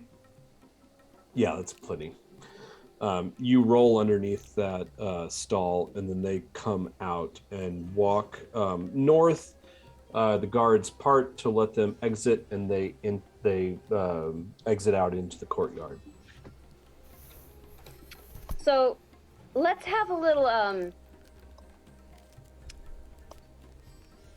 let's have a little group meeting. Do you want Crocus back in? Of course. All right. Well, Crocus is probably in the middle of downing his second whatever mug of copious drink, but Yeah. all right, Crocus, we've learned some new disturbing things. And it seems certain Now I wanna minds hear you seem to explain think this. alike, huh, Desi? Since it Well, seems it they already solved came to one problem. they took all your good ideas. All your good They ideas. did take all my good ideas. I think I'd be a better bad guy. You go. I'm beginning to rethink. My position here. Yeah. Keep in mind though that your information and their information are still separate. Right. And unique. I mean, Desi can probably catch us up with certain key points of her memories of that conversation. What I imagined I was doing, especially when I realized that Ma'ak has eyes, I would have just opened. I just would have been a medium, you know, to hear. It's basically and what pass on Ma'ak all does, information. right? He's just broadcasting with a 6-second delay. So, okay, let's assume we know the gist of what that conversation was, so we don't have to replay it. All right, so they just admitted. I can't believe this is the one day I don't have my notes. Well, they just admitted that they created the Verdant Revival, or at least they have some reason to care about what they do and where they go. Right, but we don't know whether or not. I'm sorry. But we don't know whether or not that's we don't know the ends that they're trying to achieve. No. Right, okay. But they need more of them. They need more members. Which means that this is what didn't make sense, because it sounds almost like they either know about the orb or somehow these guys are also the defilers who took the orb somehow. But if that were the case and they needed more Verdant Revival members, why would they slaughter so many? Like, you'd think they'd almost miss those guys. So I don't know. Maybe they're not the same people. Maybe they just have the intelligence about the orb falling into the hands of the defilers, because that guy upstairs told us that, you know, he had eyes on these guys too. So I think what's happening is everybody's actually all on the same side, but we're just not communicating. Well, I think we all are, in that whatever Kalik's up to, I don't think it's going to do any of us any good, no matter who we are. So if that alone is a reason to work together and overcome our differences, should that be the thing that lets Kalik succeed, right? We trip ourselves up here, including our hesitancy to even work with defilers and people like Ianto in the first place. Well, I'm not so sure that these folks are, you know, like, what's his name? Oh, the elf. Souza. Souza Souza is not an elf anymore. He's I don't think he's a pureblood, but he's one of the Yanti. Wait. Right? Remember, it was DeMezzo who was scratching his arm, and Souza's the one that told him to cover himself. Right. Oh, but because he's the one. You're inferring from the rest of this conversation. Yeah. If you want to become one of us, then you'll do what I say. Yeah, you're one of the green. What have I been doing all this time? I don't know. It seemed like he was definitely high up somewhere in the Yanti cabal, whatever that is. But you know, people will create enemies, you know, for their own ends sometimes. You know, like their creation of the Verdant Revival. Mm-hmm. Like that's what they create enemies to have like scapegoats, and you know, it can be a PR thing. Sure. Mm-hmm. A false flag, whatever.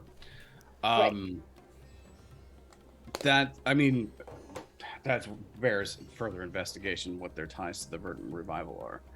But the other thing that they admitted to was they knew what Kalik was up to, like the big secret, right? What's the ziggurat for? He knows. These guys know.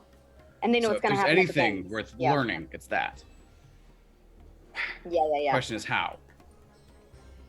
Yeah. Also, how did they know I poisoned that thing? I'm pretty cross that that cat is out of the bag. I mean, it solves a problem for us, but man, I'm good. It doesn't. I think, like, whether they're gonna have to, if they know it's poison, they had to ask the question, who did it? right? I mean, I don't know if they're just gonna let that one go. That didn't seem like a point of interest to them. Like when, yeah, you know, right? like they said something along the lines of like, we just need to show people, we just need to show fill in the blank that, you know, I can withstand the attacks from our enemies or something like that. Okay, Like, all right. So, but like they didn't see, like it seemed like they thought they knew who did it. Do you know what I'm saying? Like, well, they're knew- definitely playing the keep your enemies close thing with us, right? But I'm not even clear if they. I don't think they think we did it. Did what? The poisoning? The poison, yeah. Maybe not. Hopefully not. I hope Well, they no, don't. because But they at the know very we're connected to end- the orb, and that's worse.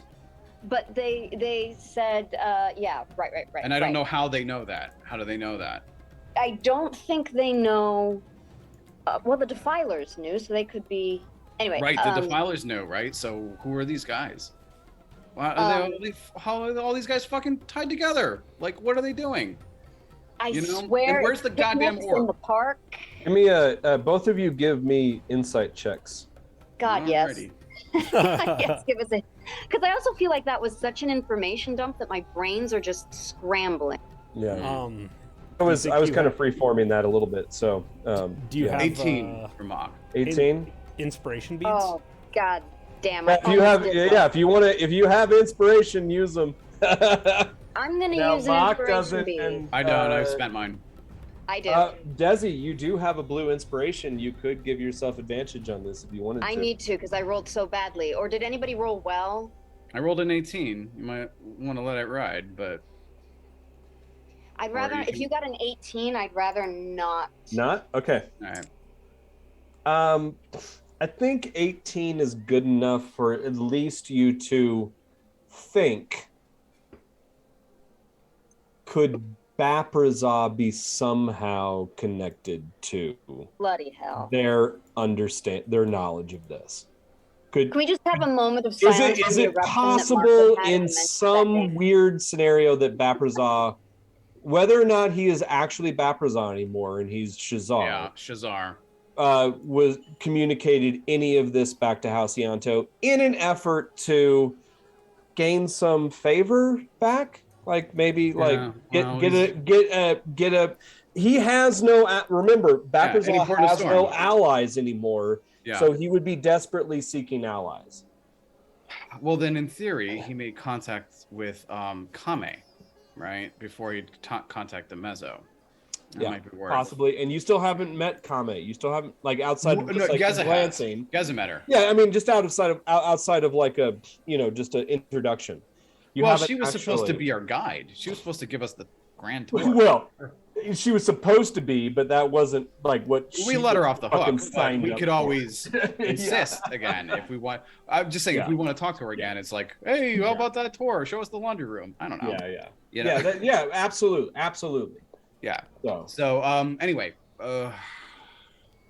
so at This this story point, I is- am going to cut in and say that from outside, you hear the announcer say, "Gather one, gather all for the story of Athos, the story of the Brown Age." great. I've heard it. How are you gonna get out of there? Oh, me, I'm gonna be fine. I do have a.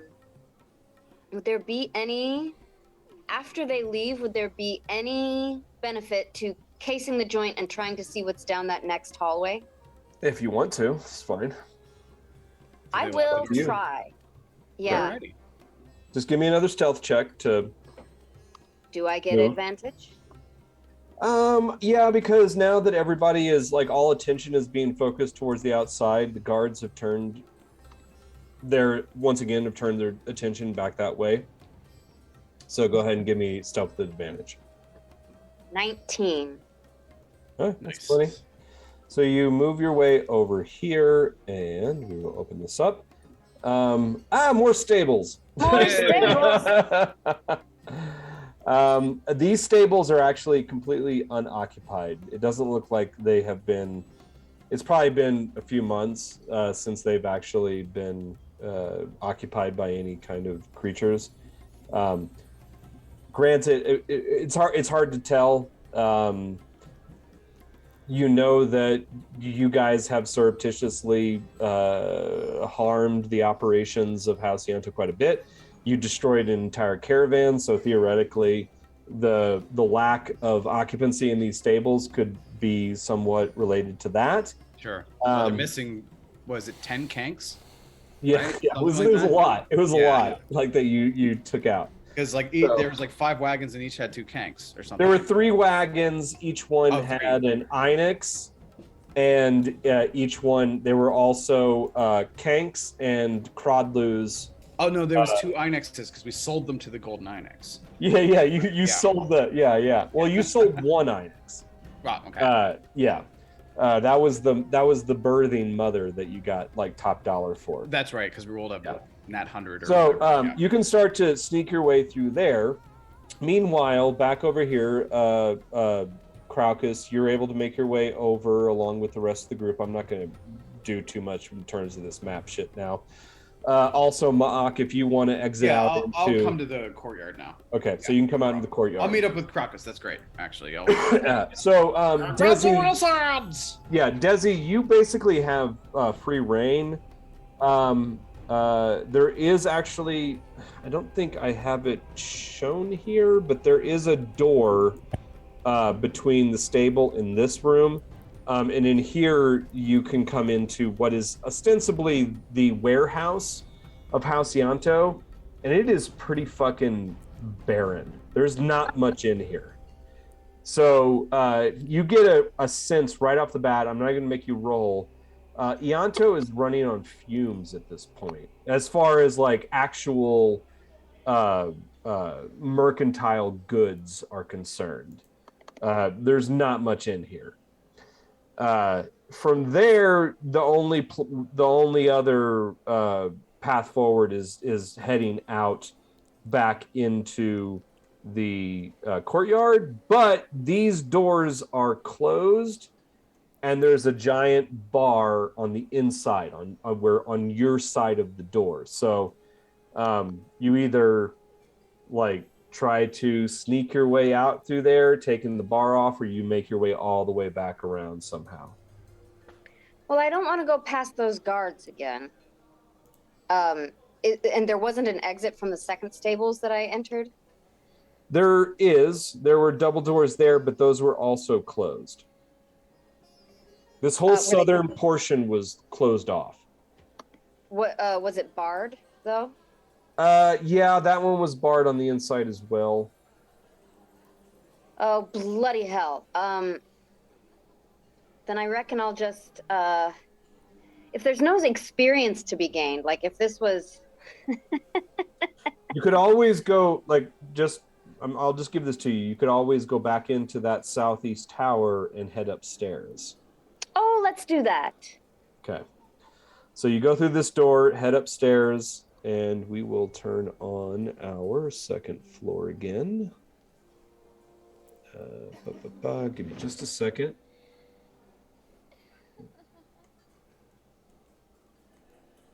And second floor.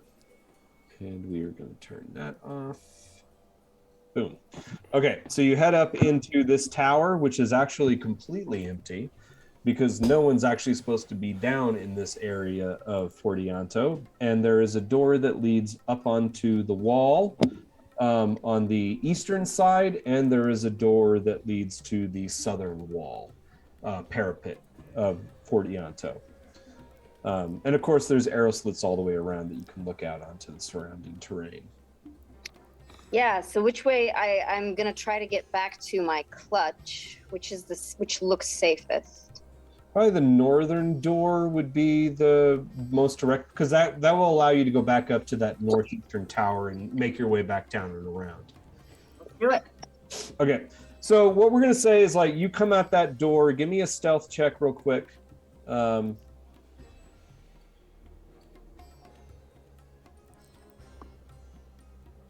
working on it. Please hold.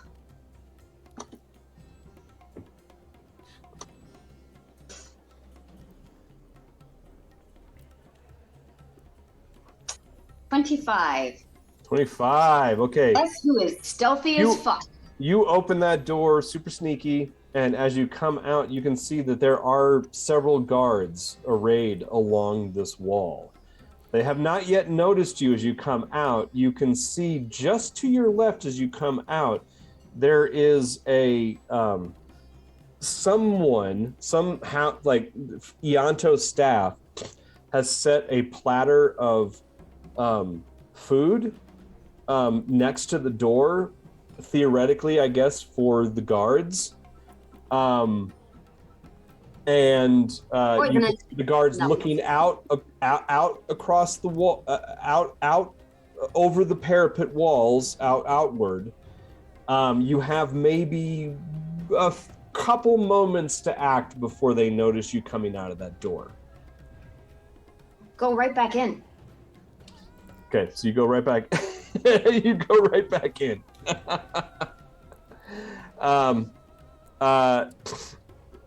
Okay. Shit. Okay. You go right back in, and I'm gonna jump down to the other group. So down there, someone comes forward. You now see that DeMezzo and Souza have come out into the courtyard. They're in this particular space that you're in. There are long banquet tables set up in sort of a very long rectangle around the space. At the main banquet table, someone is standing up on the benches, one of the household like jesters or whatever staff.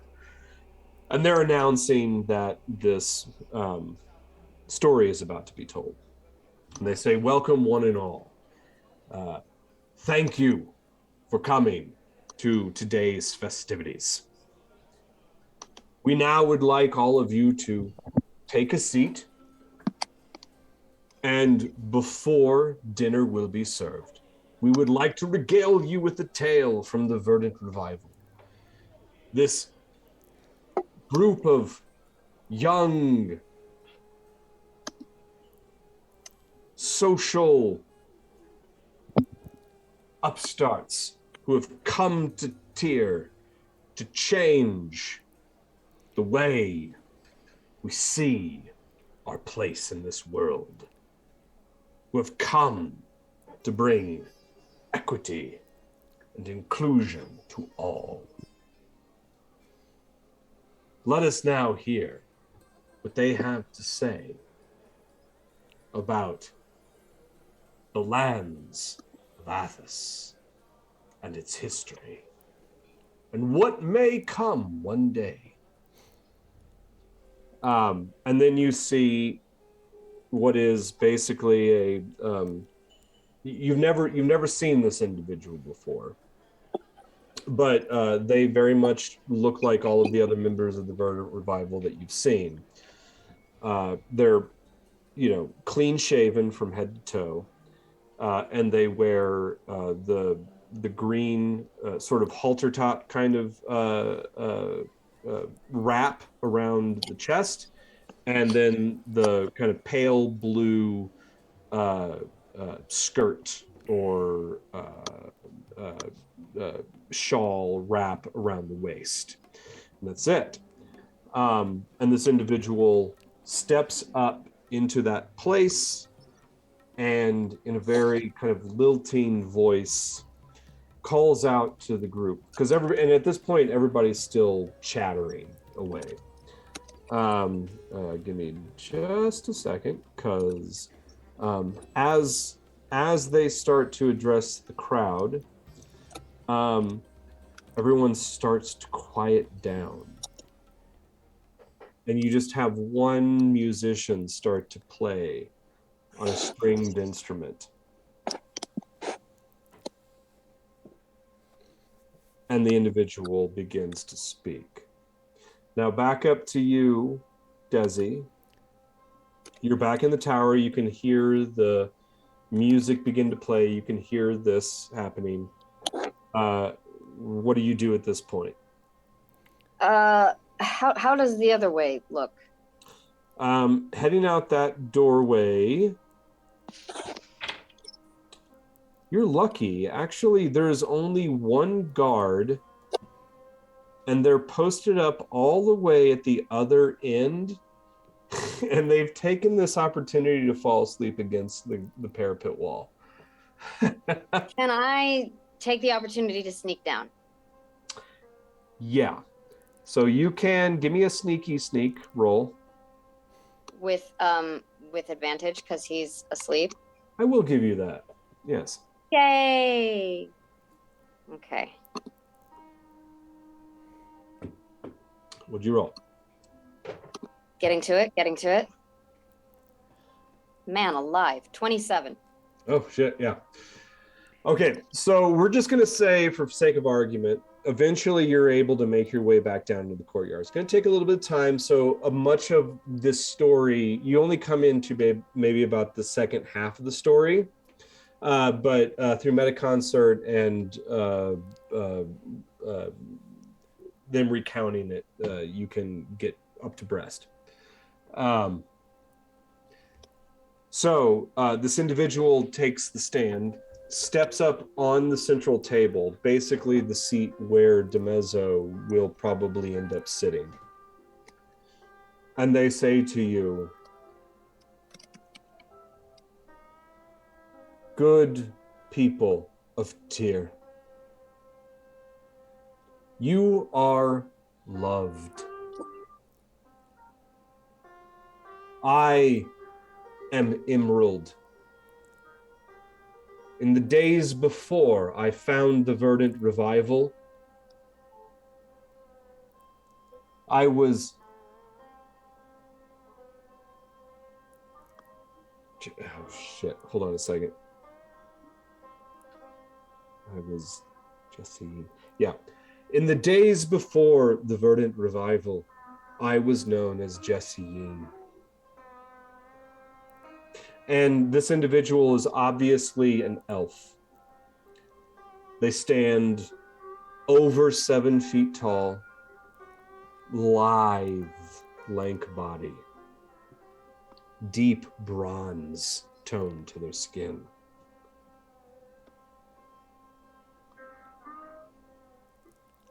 Years ago, when I dwelled in the far east, I tarried in a place, an ancient city. And there, in haunted Guistanol, I met Catal. Amid the ruins and silt and shadows,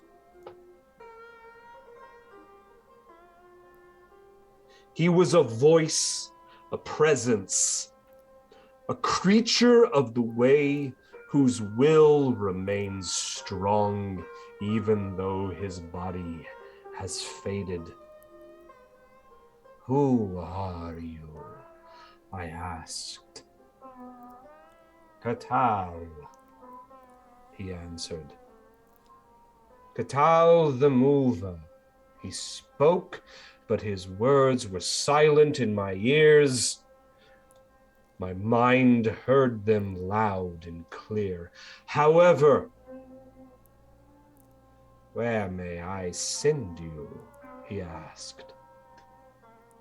Have you come to visit Bakura or Pelkunal or perhaps Splendid Luis? No, I said. I have not come to visit these places of the dead. I seek knowledge of the ancients. As you command, was all he answered, and suddenly my mind was flooded with images that were so fantastic. They didn't seem real, but they were real. And I was drowning in their intensity. Where Guistanol should have been was an endless expanse of water.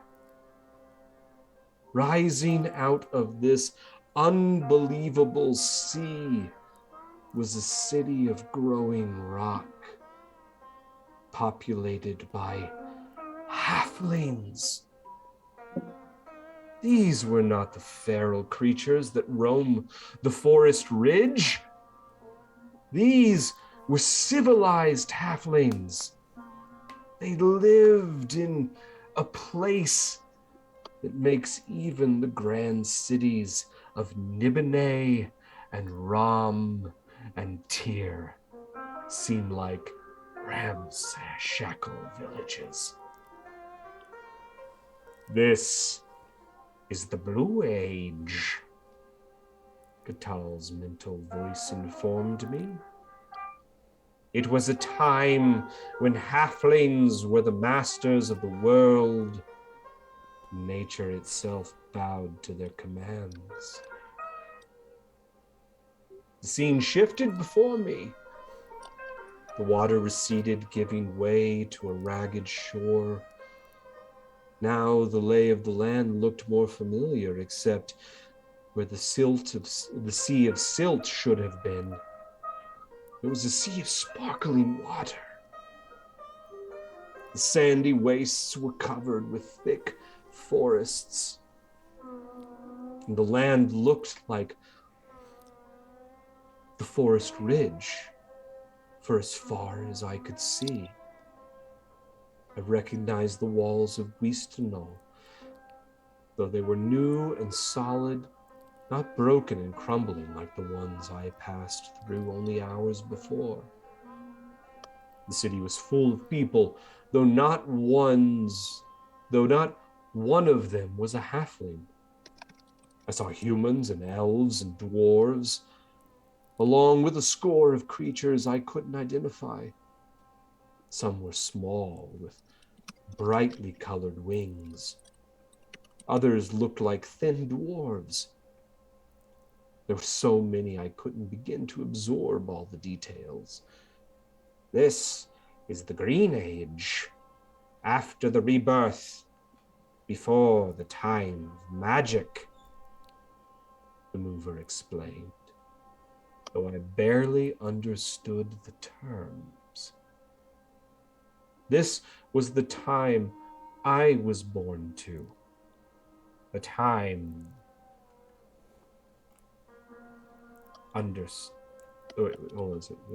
Fuck, I fucked that up. This was the time I was born to, a time when the way was supreme. Time passed, and I watched the city grow and change. It stretched along the coast and expanded to the islands nestled among the rolling waves.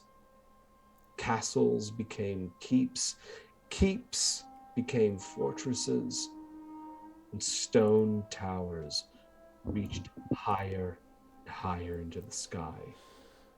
As a quick aside, when Emerald says the term castle, none of you know what that word means.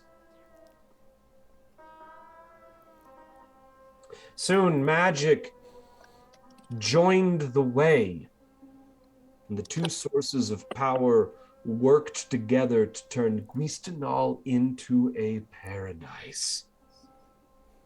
A new leader arose during this period. He was a giant with the head of some strange feline creature. Feline, a word none of you know also. Not even an Urukite, since their banner is a lion. Perhaps. We'll get back to that.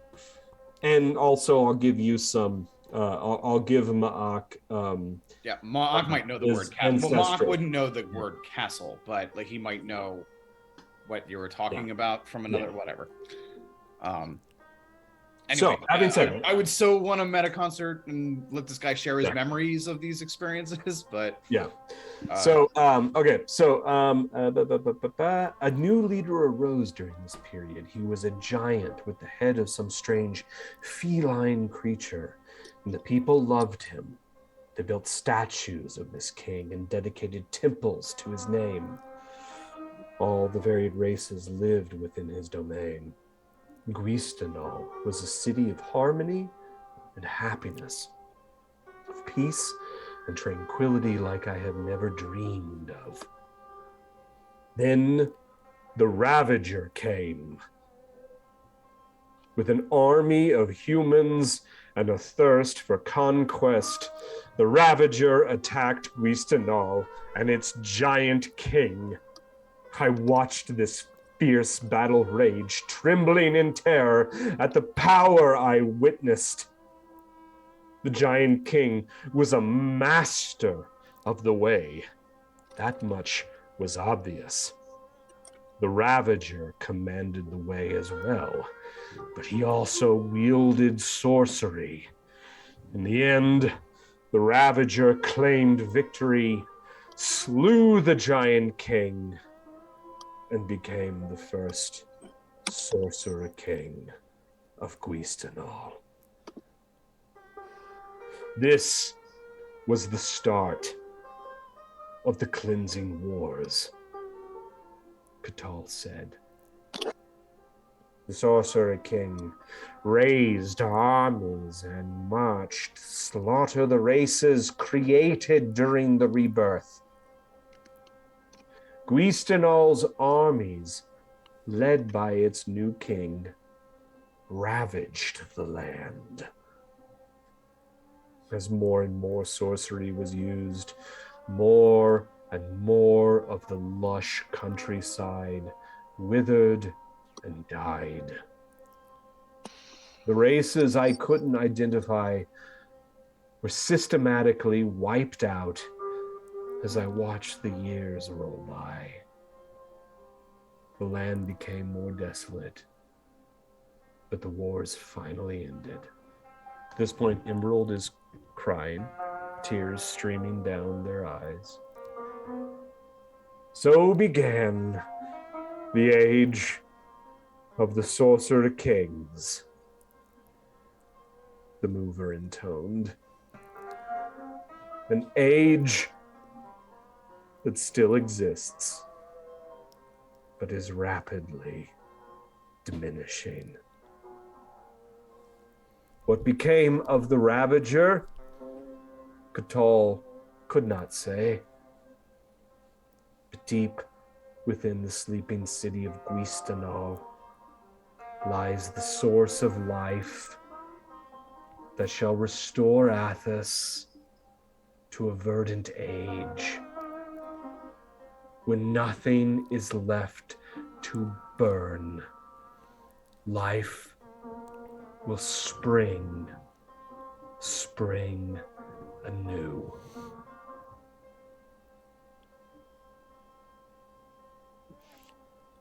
Everyone is silent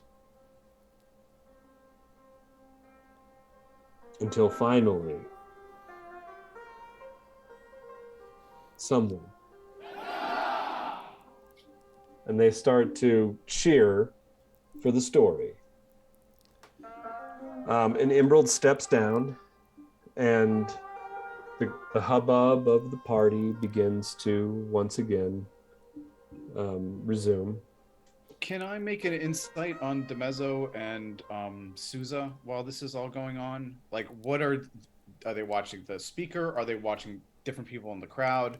Are they trying to get are they hoping for particular reactions? That sort of thing. Yeah, give me insights on them. Cool.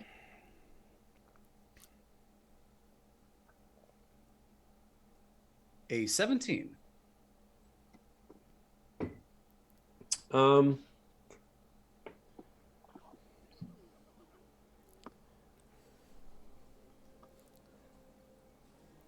DeMezzo is not paying as much attention, but Souza is observing the crowd. And specifically kind of paying attention to people who seem more kind of enraptured by this story. Okay. Can you still read his surface thoughts? Not that dude, remember? Yeah. Not Souza, but... Not Souza. Souza and not DeMezzo. he keeps DeMezzo locked up too. Yeah. I'm not ready to go dueling minds. I'm not ready to tip my hand that I'm even a psionicist, if I can help it. So, how about us? I know we're on their minds. Do they check in with Craucus or me? Because we're, pretty easy to spot in the crowd. Do they see? I want to pretend like I'm really enraptured. Because I am. Actually, I do know some of that story, but not a bunch of those pieces. I've never heard of Guistanol, I bet. No. Mock's like, I'm gonna find where that place is one day. Yeah, give me talk to whoever this Master of the Way is. He sounds awesome. There is a moment. So there is a moment where you lock eyes with Souza. Give me a deception check. Yeah. All right. Not my strong suit. Oh, but a nat 19 will do. Ooh. Okay. So you luckily your Thrycreen eyes and your Thrycreen disposition makes it quite easy for you to kind of just look somewhere else. Yeah, not have 180-degree vision, right, or whatever. It makes it a lot easier for you to kind of hide your intentions because there is a moment where he looks like intently at you. Yeah, I can feel that. Yeah, and does the same my thing. Best to ignore with that 19. Yeah, so. He does the same thing with Craucus and with finally Desi shows up. Like I said, about halfway through that story, Desi, you get into earshot of that. So you hear the latter half of it, and I'm not going to make Craucus roll because I think Craucus wouldn't have really paid too much attention to the story. And Desi, you just kind of come towards the back of the crowd, so you don't actually have a clear eye shot of either of them. So there's nothing to be had there. Afterwards, Emerald steps down and starts to go through the crowd, and people are talking to them, and you can tell that Emerald is continuing this proselytization, this proselytizing. Basically, you kind of overhear oh well, we're going to be having another gathering in a couple days in the Noble Quarter. You should come. All right. So, yeah. Did it seem like a lot of people were really taken with it? Well, yeah, I mean, this is obviously a story nobody's ever heard, and you can even hear people talking have you ever heard stories like that before? And people are no, I never. Guistanol? Where's Guistanol? I don't know. Sorcerer King? I thought there were only 7. Yeah, who's this other Sorcerer King? Ravager. Right. Have you ever heard of the Ravager? Yeah. They might be talking about the dragon. It's just another name for him, maybe. But there might be someone else who's the Ravager. We don't know. Yeah, and perhaps that's what people say. The Ravager, is that the dragon? Is that the dragon? Were they talking about the dragon? I don't know. I would love to have a conversation with Emerald at some point, but I don't want to do it when DeMezzo can see us doing it. So, or Souza for that matter. Souza's the one to really watch out for. DeMezzo's dangerous, but not anywhere near that guy. That guy's cold as ice. Yeah. So, we gotta watch our step around him. So for now, we're just celebrating, riding high on Craucus's victory and trying to look like we belong and that we're really enjoying DeMezzo's hospitality, right? Let's butter up or let's whatever. Rub elbows here. So, and Maak has 4. So then the idea, at this point, there's still going to be. I mean, at this point, dusk is setting in. The temperature is dropping quickly.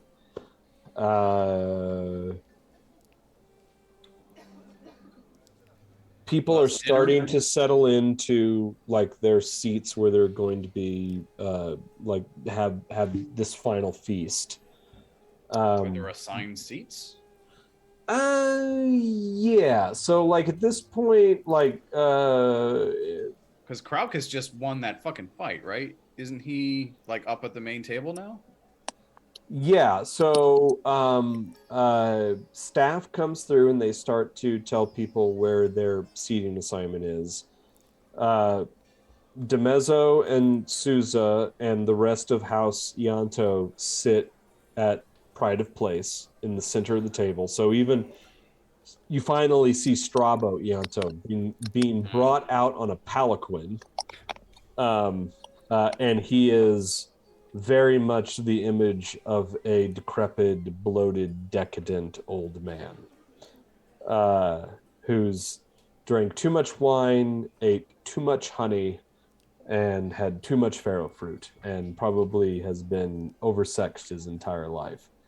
And brings him out, and to the point where, like, even when they place him in his throne, because Strabo, of course, has like the center stage. He has the throne of House Ianto. They carry him out of the palanquin and place him in his seat. I mean, he does nothing for himself.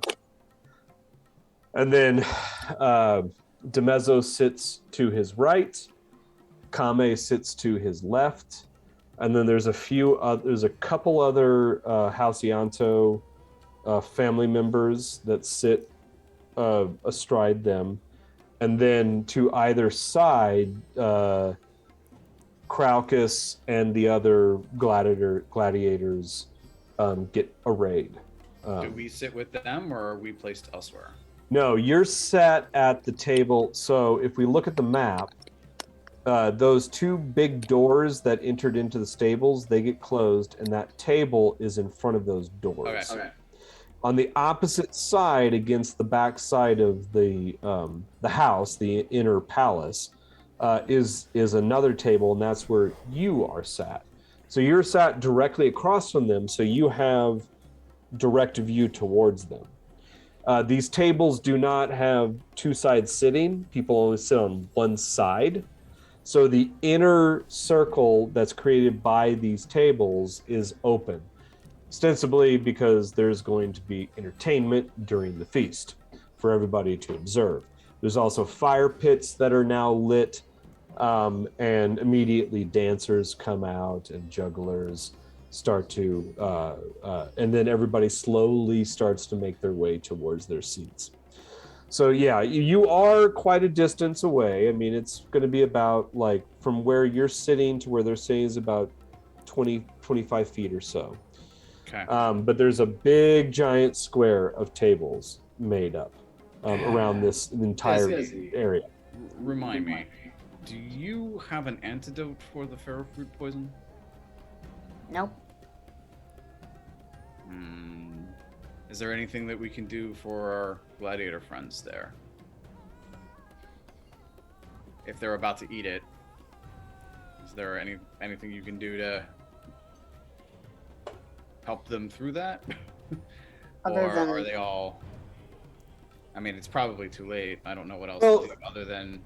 I also don't have my be poison notes. on eating all the fruit himself, and makes that saving throw. I don't Yeah, know. there's still about, like, you learn that there's still about an hour before the main feasting begins. So, like, right now, like, you're told where your seating is, but you don't actually have to sit down yet. And a lot of people are still milling about and, you know,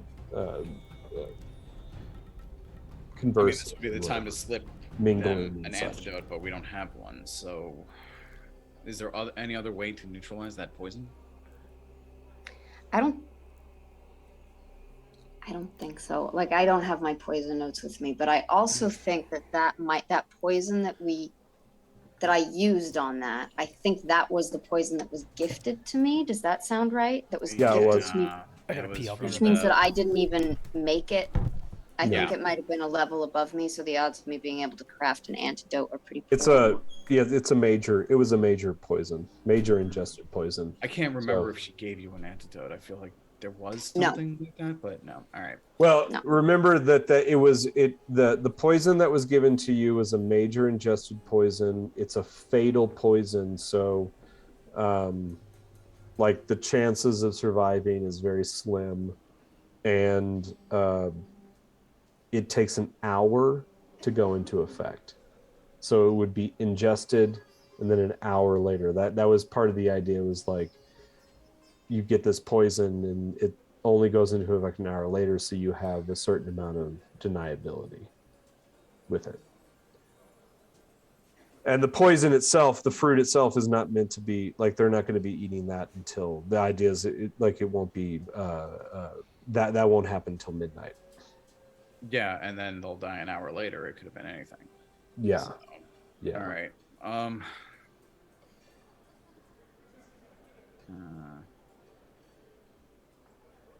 The only other thing to do, Desi, is to just make a big scene about it.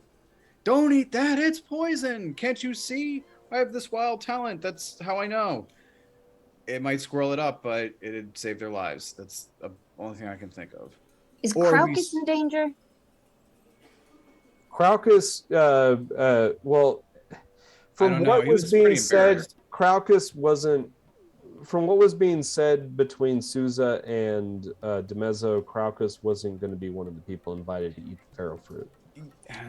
Okay. Which but makes me it's suspicious that not it would care. be.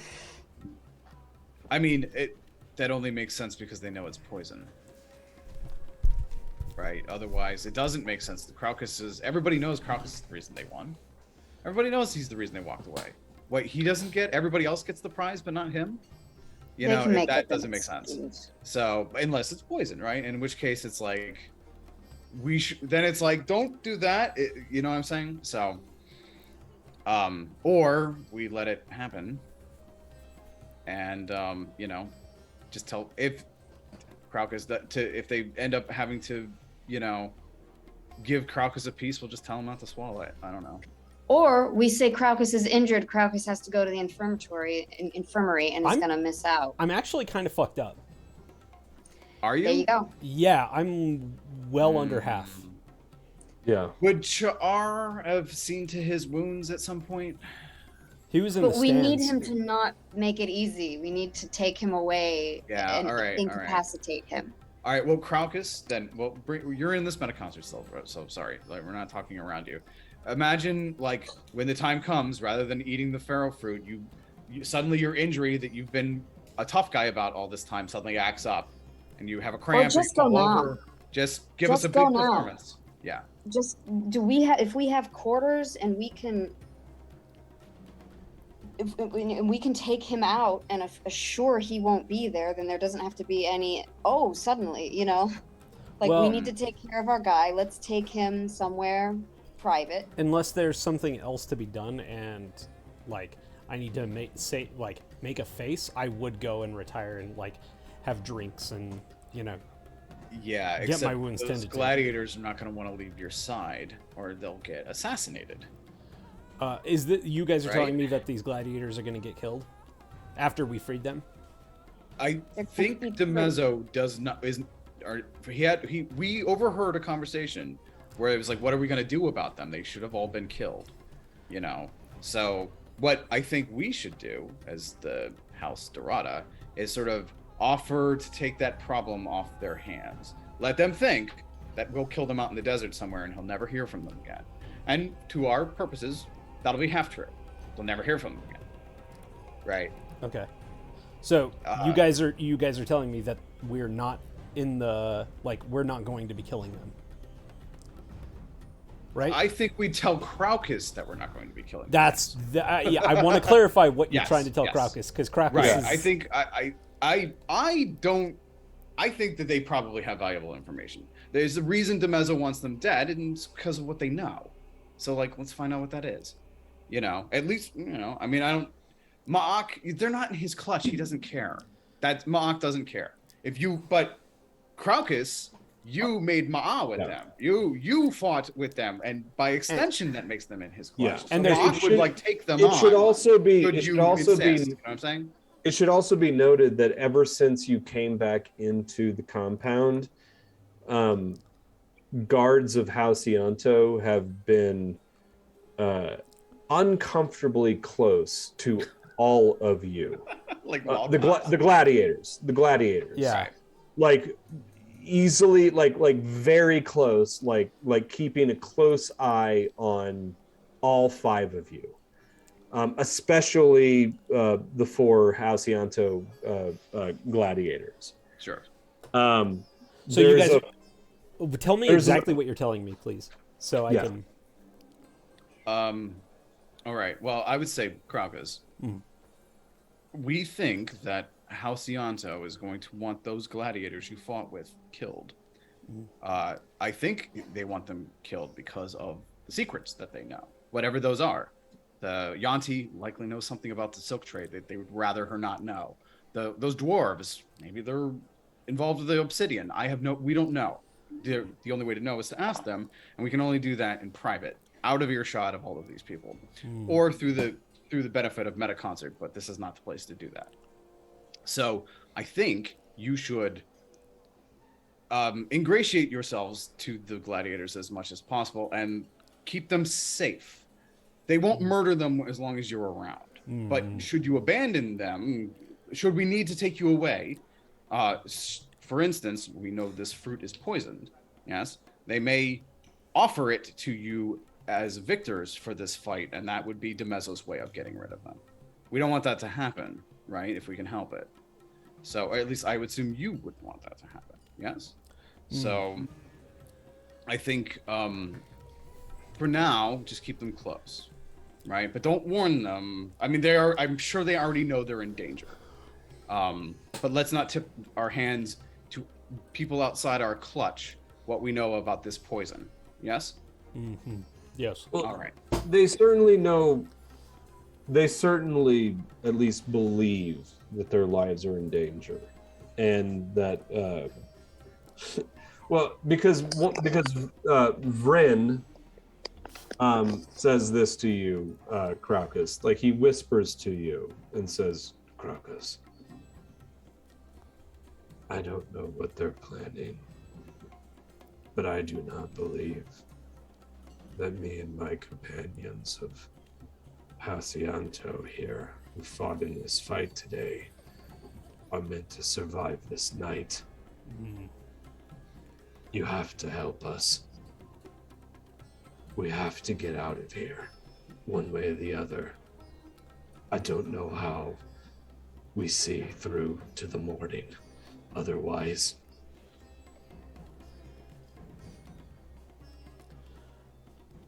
All right, so we're just kind of waiting around right now. We're not being. Yeah, I mean, like, at this point, it's like some final mingling. Like, people are. It's like that moment, like we're gonna, like, the feast is gonna get ready to start here in about an hour. So, like, here's where you sit. This is your place. So everybody, like, grab your last drinks, your hors d'oeuvres, and start making your way to your table and blah blah blah.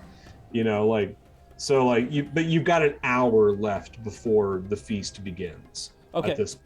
I'm going to wait until Demezo is enters the room, and I have a plan. Oh God. Godspeed. If it's revealed that we know about this poison, we're gonna be in some serious trouble. No, well, we have to be careful about that part. Don't worry, I'm very good at secrets. Well, Bryn says to you, and we'll. I think this will probably be a good place to wrap. Yeah, considering Emelie just died. Oh shit! Yeah.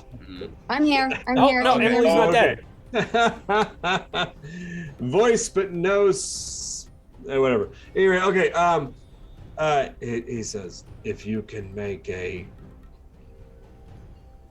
give us a diversion. We know the secret pathway that leads into the subterranean reaches of House of Fortianto. We may be able to escape that way, but we need a diversion. Interesting. I am very large. I can create a very large distraction. But you have to do it in a way, Crocus, that we can't have your blood on our hands. My blood Don't is on your risk hands. your I'm bleeding life. everywhere. All of our blood is on this soil. Just don't do anything to endanger yourself. Life But is if you danger, can my get friends. us- if Do you not can worry. get us- If you can get us a diversion, we may be able to make for the secret tunnels.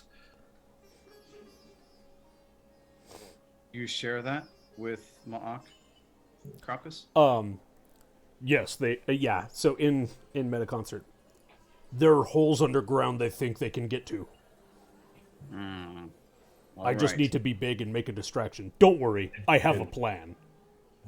I think you can make a very big distraction. I can.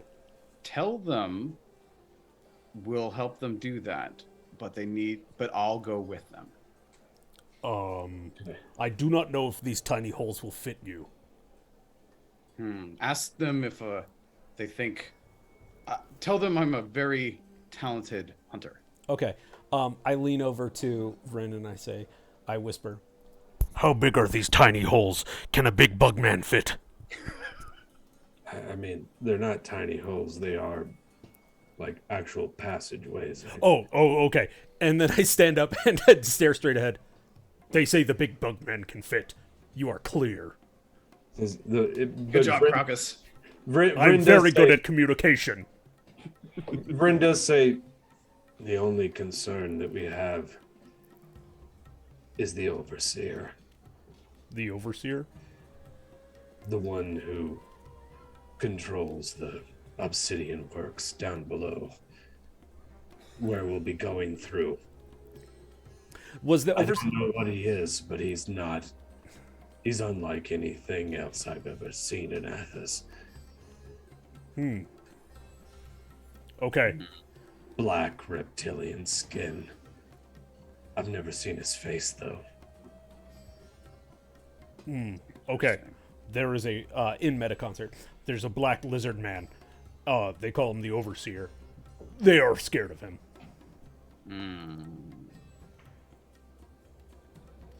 All right. In time, I will bring them into Metaconcert, and they can share these memories with us. Okay. Okay. But I know you want to wrap, so I don't want to drag this out anymore. Yeah. No, but and I think that's a good place to wrap for tonight. Okay. Thanks for joining us, those who have and those who will. We'll see you next week, actually, as we get deeper into this mystery of Fortianto. Yes. So Excellent. Nice good progress, night, everybody. guys. All right. Wave. Good night.